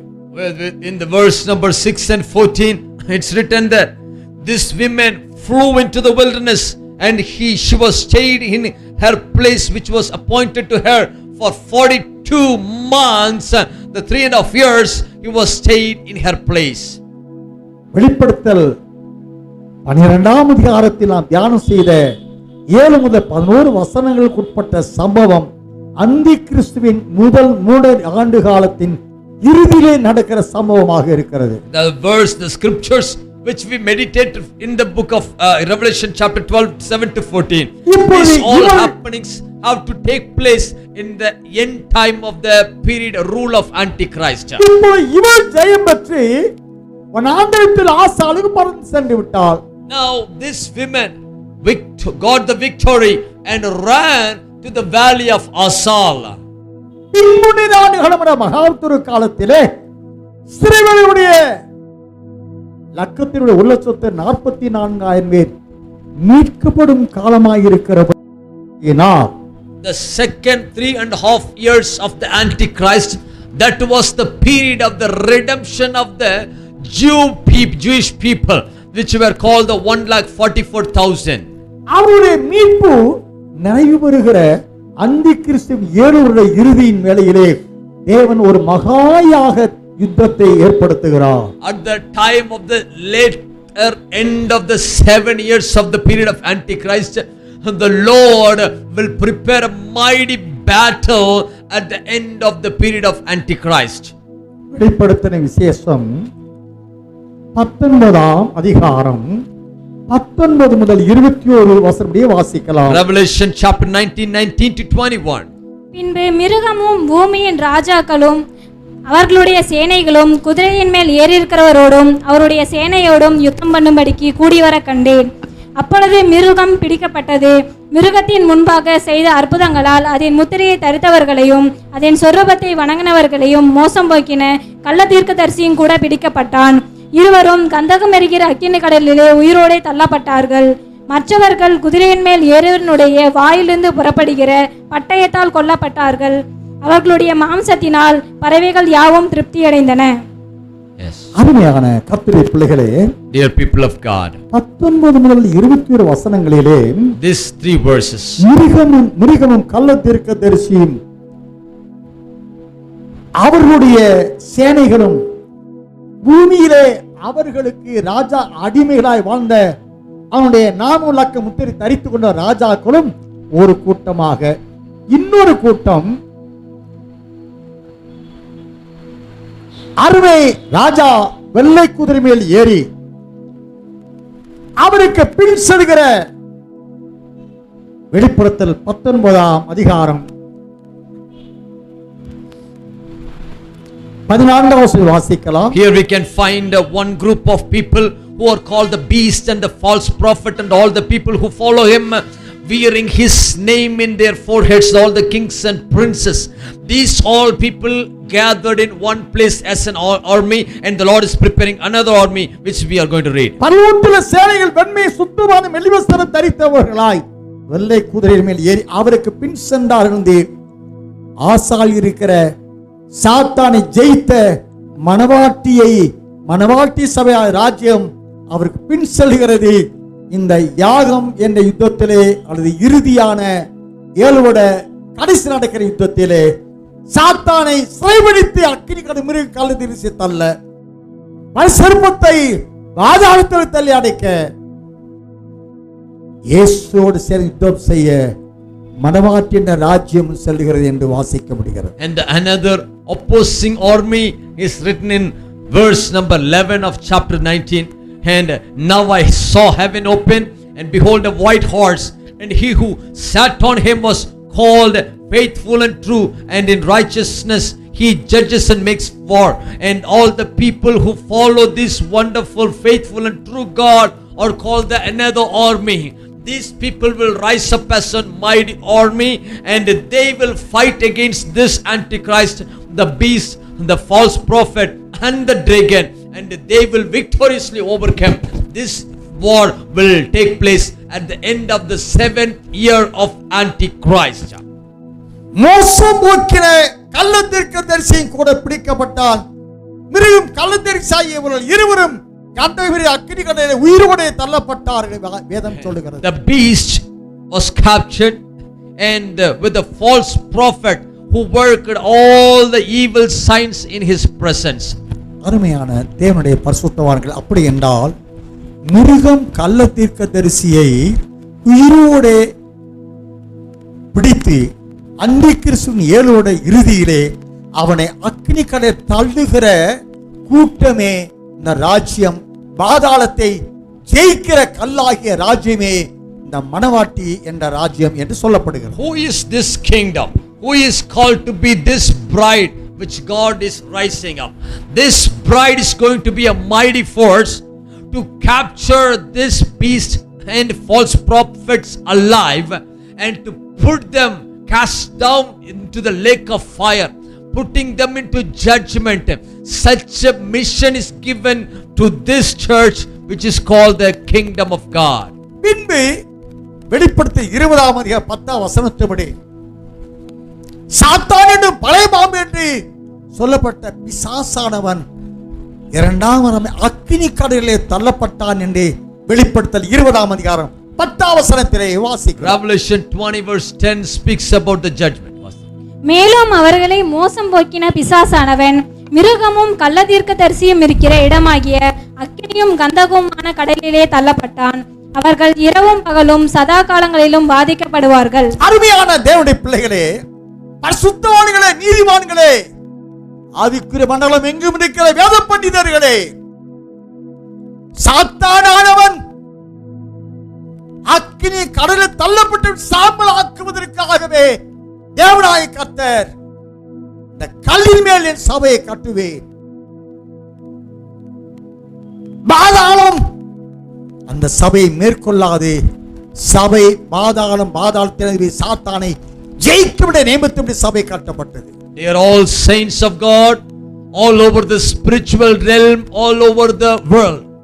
The Lord have raised the church to be a winning force, the overcoming force, to bring down judgment over the dragon, the false prophet and the beast, to cast him down into the lake of fire. Such a greater mission have been given to the church. For this purpose, the Lord is raising a holy generation which is called the bride, who is going to be a winning force which is called the kingdom of God. This is the revelation given to the Peter. I will build my church, the gates of hell will not prevail against it. Hallelujah. அருமையான தேவனே, நீதிமான்களே, கடைசி நாட்களில் சாத்தானுக்கு ஒரு முடிவை உண்டாக்கும்படியாகவே, அவனை எரித்து சாம்பலாக்கும்படியாகவே தேவன் ராஜ்யம் என்ற அவரை சந்திக்க ஆயத்தமாகும்படி அவரை எதிர்கொண்டு போறப்பட்ட 10 கன்னிகைகளுக்கு ஒப்பான ராஜ்யம் என்ற சபை சொல்லப்படுகிறது. That's why the Lord is mentioning about church, which is the kingdom. It's not just a bride, it's not just a woman, but it's the kingdom which is called the church, which compares to the 10 virgins who are ready to meet their bridegroom. As the bridegroom prepared to meet the bride, the church has to prepare to meet her bride, who is the Son of God, who is the Jesus Christ. நாம் வாழ்கிற இந்த காலம் கடைசி காலம், இயேசு வருகிறார் என்றெல்லாம் அறிவித்துக் கொள்கிறோம். This is the season. This is the last minute, the last season.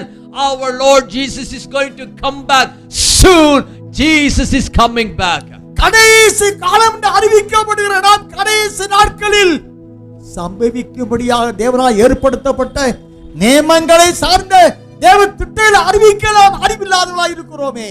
We are always ready to preach about the last day Jesus is coming, but we forget to preach about the incidents and the happenings and all the events which needs to happen in these last days.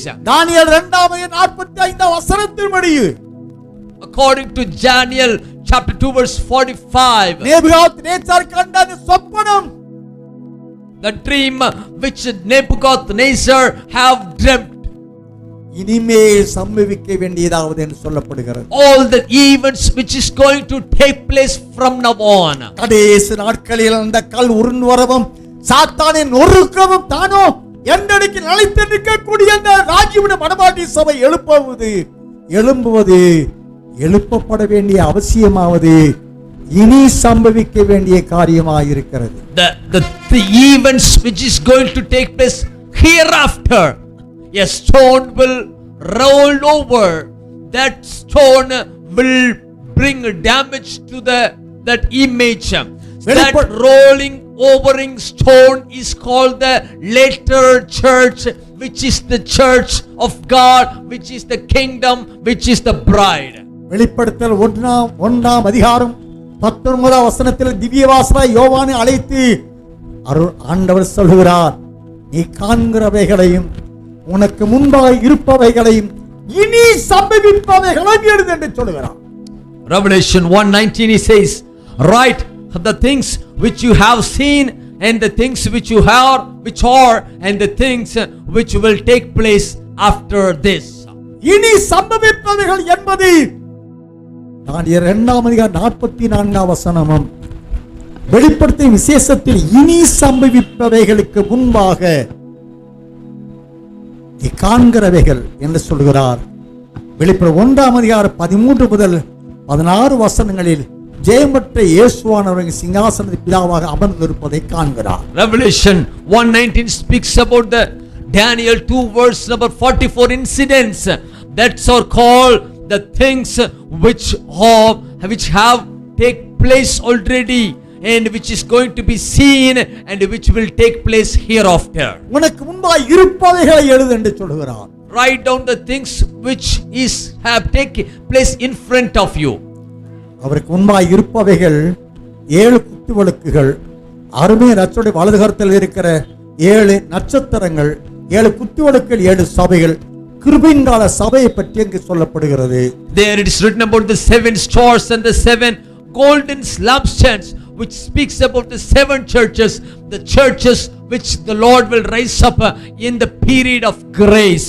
அவைகள் வெளிப்படுத்த 2 அதிகாரங்களிலே கிருபையின் காலத்தில் எழுப்பப்பட வேண்டிய சபைகளை பற்றி அங்கு எழுதப்பட்டாயிற்று. Revelation chapter 2:3 speaks about the churches which the Lord will rise up in the period of grace. அந்த 7 சபைகளில் எந்த சபையாவது தேவனுடைய சாயல் என்ற இயேசுவை தரித்துக் கொண்ட சபை என்று எழுதப்பட்டிருக்கிறதா என்றால் இல்லை. Among all the 7 churches written in Revelation 2:3, not even one church have been testified that they have clothed with the image and likeness of God. வெளிப்படுத்தல் 3 அதிகாரம் 12 வசனத்திலே இனி சம்பவிக்க போகிறதை சூசகமாக 12 வசனத்திலே சொல்கிறார். Revelation 3 verse 12, it speaks about all the things which is going to take place hereafter. வாசிக்கலாம்.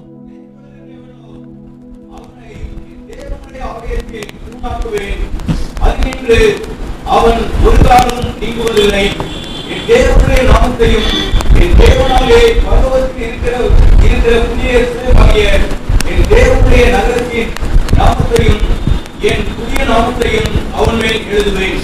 அருமையான கர்த்தருடைய பிள்ளைகளே, இனி சம்பவிக்க போகிறதனுடைய சூசகம், ஜெயம் கொள்ளுகிறவன் எவனோ அவனுக்கு பிதாவுடைய நாமம், குமாரனுடைய நாமம், பரலோகத்தில் இறங்கி வருகிற பரிசுத்த புதிய எருசலேமாய் நகரத்தின் நாமம், என் புதிய நாமத்தை அவன் நெற்றியிலே எழுதுன்னு சொல்கிறான். The Lord is revealing a great truth over here to one who overcomes, I will make a pillar in the temple of my God, and I will write the name of my Father, God the Father, and the name of the Son Jesus, and the name of the city of God, which is the name of the New Jerusalem, and the new name will be written on their forehead. இனி சம்பவிக்க போகிறவைகள் அந்தி கிறிஸ்துவின் 7 ஆட்சியில் சாத்தானை ஜெயிக்கிறவன் எவனோ, சாத்தானை ஜெயிக்க முடியாத தேவன் நியமித்தபடி எழுப்பப்பட்ட ராஜ்யம் என்ற மனவாட்டியானவள் ஜெயம் பெற்றால் அவள் நெற்றியிலே பிதாவுடைய நாமம், இரண்டாவது கர்த்தராகிய இயேசு கிறிஸ்து நாமம், மூன்றாவதாக பரலோகத்திலிருந்து இறங்கி வருகிற பரிசுத்த புதிய எருசலேம் நகரத்தின் நாமம். இப்பொழுது வெளிப்படை 21 2-3 வசனம் வாசிக்கலாம். Revelation chapter 21 2-3. பின்பு நான் புதிய வானத்தையும் புதிய பூமியையும் கண்டேன். முந்தின வானமும் முந்தின பூமியும் ஒளிந்து போயின, சமுத்திரமும் இல்லாமல் போயிற்று. யோவானாகிய நான் புதிய எருசலேம் ஆகிய பரிசுத்த நகரத்தை தேவனிடத்தில் நின்று பரலோகத்தை விட்டு இறங்கி வர கண்டேன். அது தன் புருஷனுக்காக அலங்கரிக்கப்பட்ட மணவாட்டியை போல ஆயத்தமாக்கப்பட்டிருந்தது. 9-10 வசனங்கள். 9 and 10.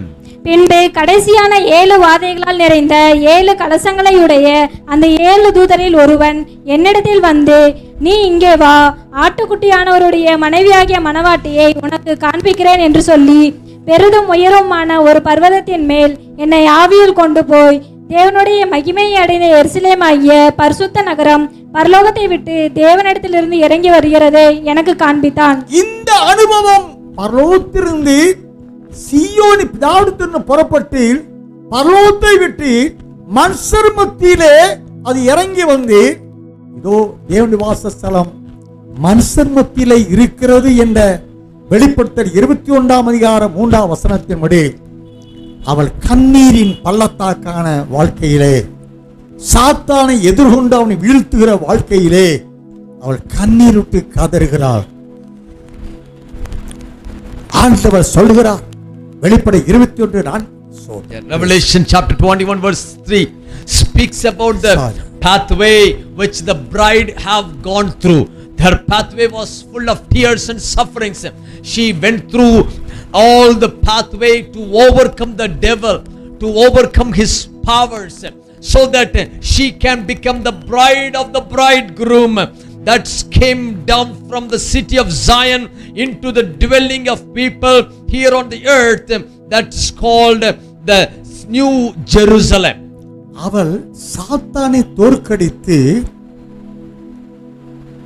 அவனை ஜெயித்தபடியினால், அருமைநாதர் சாத்தானை தோற்கடித்து அவர் ஜெயம் பெற்றபடியினால் ஆட்டுக்குட்டியானவர் என்று, சாத்தானை தோற்கடித்த ஆட்டுக்குட்டியானவர் என்றெல்லாம் வேதத்தில் வாசித்திருக்கிறோம். We can read from scriptures, because Jesus defeated the dragon and win over the victory. It's given the name to Jesus, that Jesus, the Lamb of God who overcame dragon. அவர் ஜெயித்தது போல இந்த பரிசுத்த புதிய எருசலேமாகிய நகரம் என்ற மணவாட்டி சாத்தானை ஜெயித்தபடியினால் தேவ மகிமடைந்த ஆட்டுக்குட்டியான மனைவியான ஒரு ஸ்தானத்தை அது சுதந்திரித்துக் கொள்கிறது. The same way the church, this New Jerusalem, the bride of the Lord, as she also go through the troubles and tribulations, she also defeats the dragon and gets the victory. She gets the privilege of being called to be the bride of the Lamb of God, and she gets the throne room of the Lamb of God. அப்படி என்றால் இனி சம்பவிக்க வேண்டியது என்ற அந்தி கிறிஸ்துவின் 70வது வாரத்தை சார்ந்த அந்த போர்க்களத்தில், யுத்தத்தில் சாத்தானை தோற்கடிக்கும் ஆவிக்குரிய உன்னத பலத்தை தரித்துக் கொண்டவர்கள் ஜெயம் பெற்றவர்கள் என்றும், அவர்களுக்கு தேவனால் சூட்டப்பட்ட பெயர் பரிசுத்த புதிய எருசலேம் மணவாட்டி என்று எழுதப்படுகிறது. It's written here, all the people who victoriously overcome the devil through their faith and holiness, they were given the name by the Lord, the new holy Jerusalem bride. ஜெயம் பெற்றவள் என்ற அந்த லிஸ்டில் ஆண்டவருடைய ரகசிய வரிகளே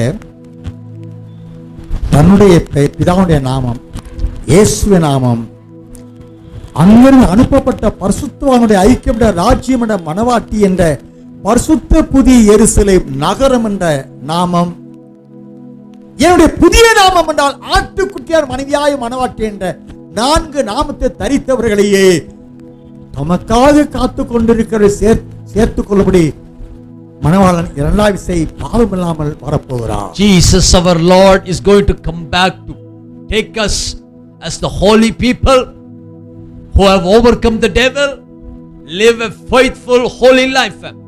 These people are called to be the kingdom of God, and upon them the Lord will write the name of the Father God, the name of the Son Jesus, the name of the people of God who lived a holy life, the name which is called the new holy Jerusalem, new Jerusalem bride, and the name of the new name who is called to be the bride of the Lamb of God. All these 4 names will be written on the people who are the holy congregation. இனி சம்பவிக்க வேண்டியது என்று எழுதப்பட்ட ஜெயம் பெற்ற ஐக்கியம் என்ற ராஜ்யம் என்ற மணவாளனை சந்திக்க எதிர்ந்து போக புறப்பட்ட புத்தி இல்லாத கன்னிகைகளுடைய ஐக்கியமான பரிசுத்த புதிய எருசலேம் மணவாட்டி சபையே ராஜ்யம் என்று யோவான் சாடு பிரசங்கிக்கிறார். அருமை இரட்சகர் இயேசு பிரசங்கிக்கிறார். அப்போஸ்தலர் நடவடிக்கை 1ஆம் அதிகாரத்தின்படி 40 நாள் அப்போஸ்தலர்கள் இந்த ராஜ்யத்தையே குறித்து பிரசங்கிக்க வேண்டும் கட்டளையிடப்பட்டார்கள். இந்த ராஜ்யமாகிய மணவாள சந்திக்க ஆயத்தப்படுத்துகிற பரிசுத்த புதிய மணவாள சபை குறித்த சுவிசேஷம் அறிவிக்கப்பட்டால் மட்டுமே இயேசுவின் வருகை இருக்கும் என்று சத்தியம் சொல்கிறது. John the Baptist, our Lord Jesus, also he was preaching for the 40 days after the ascension of him, and all those people, all those men of God, even including Jesus Christ, preached about this kingdom, the kingdom who is called the holy New Jerusalem. This kingdom only can be called as the church of the Lord. They can also get the name of to be claimed as the bride of the Lamb of God. கடைசி காலம் என்று நம்மால் சொல்லப்படுகிற இந்த காலத்திலே எல்லா சபைகளிலும் இதுவரைக்கும் நடந்தவைகளையே பிரசங்கித்துக் கொண்டிருக்கிறதே தவிர இனி சம்பவிக்க போகிறவர்களை பிரசங்கிக்க மறுக்கிறது. Today's churches are prepared to preach about all the things which have been happened so far, but no churches are ready to preach about the things which is going to take place hereafter. இனி சம்பவிக்க வேண்டியது கல்லென்ன ராஜ்யம் சாத்தானை அடித்து நொறுக்கி அவனை அக்கினி கடத்தாலே சாம்பலாக்கி தானோ ஜெயம் பெற்றவளாய் நேசுடைய சிங்காசனம் உட்கார அழைப்பை அறிவிக்கிற ராஜ்யத்து குறித்தே பிரசங்கிக்க தேவ தீர்மானம் சொல்லுகிறது. God's plan declares today to preach about the things which is going to take place hereafter, to preach about the winning, overcoming power of the church of the Lord against the dragon, the serpent, the false prophet. Once it gets to the experience of the overcoming power, then she can get into the privilege of calling to become the bride of the Lamb of God. இந்த சத்தத்தை கேட்கிற ஆவிக்குரிய மண்டலம் எங்கு உள்ள நீதிவான்களே, வேத பண்டிதர்களாய பரிசுத்தவான்களே, இனி சம்பவிக்க வேண்டிய சத்தியத்தை பிரசங்கிக்கவே நாம் இந்த கடைசி காலத்தில் வாழ்ந்து கொண்டிருக்கிறோம். We are here living on this earth to preach about the things which needs to take place from hereafter. How the church have to overcome the devil. How the church can become a winning force for Jesus. இனி சம்பவிக்க வேண்டியதான சாத்தானை எதிர்க்கும் ஆவிக்குரிய உன்னத பலத்தை தரித்த மனவாட்டியானவள் சாத்தானை தோற்கடித்த அவனை சாம்பலாக்குகின்ற சுவிசேஷத்தை பூமி எங்கும் உள்ள புறஜாதிய மத்தியிலே பிரசங்கித்தால் மட்டுமே இயேசுவின் ரகசிய வருகை நடைபெறும். Our Lord's secret coming, the rapture will take place only after we preach about the victory of the bride of the Lord. How a church can overcome the devil. How could a church can overcome the deception of Satan? How could a church can overcome the deception of the Antichrist?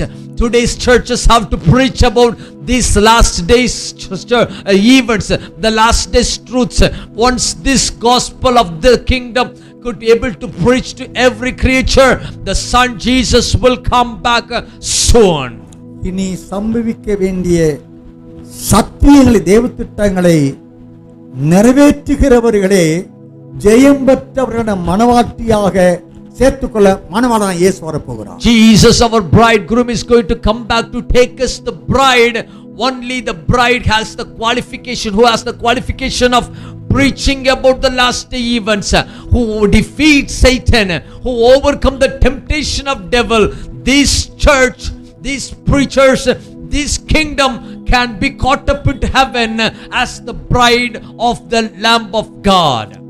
சத்தத்தை கேட்கிற அருமையான தேவனுடைய பரிசுத்தவான்களே, Dear saints of the Lord who listens to these words, நாம் இனி சம்பவிக்க வேண்டிய போர்க்களத்தை சார்ந்து சாத்தானை தோற்கடித்து தேவனுடைய சிங்காசனத்தில் மனவாட்டியாய் அமருவதற்குரிய சத்தியங்களை நாம் எங்கும் சுமந்து சென்று அறிவிக்க நாம் அழைக்கப்படுகிறோம். we are called to preach about the kingdom preaching, how the last days will be, how a church can overcome the devil, how could a church become a mighty force to defeat Satan's power and deception, and such a way a church can be equipped with the last days truth for such a greater calling. The Lord is calling you today.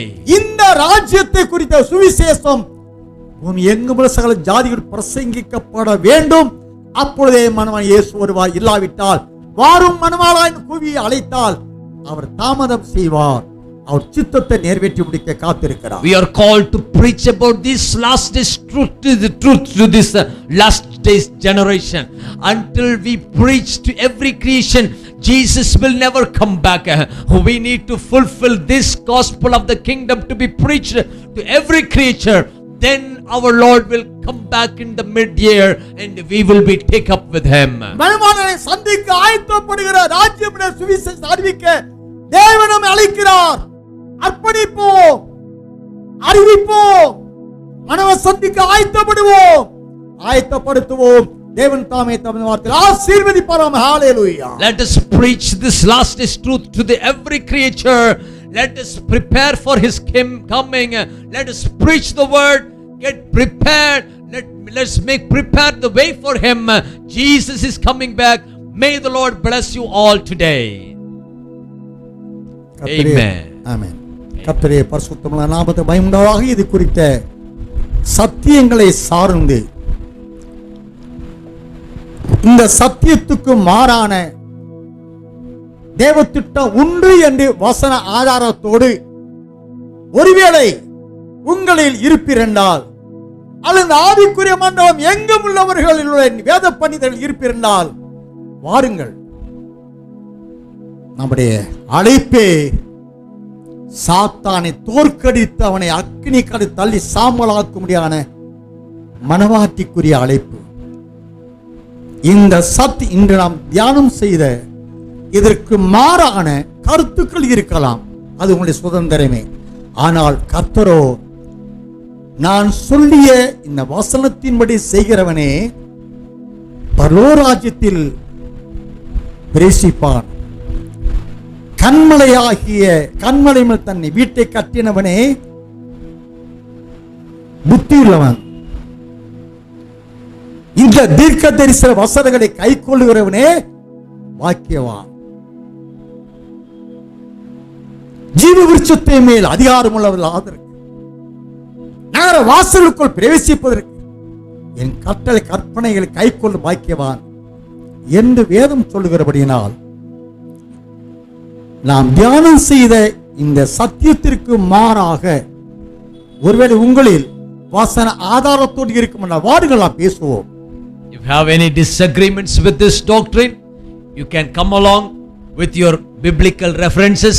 Come, let us discuss about these truths. We have a mandate to preach this last days truth to every creature. Let us discuss.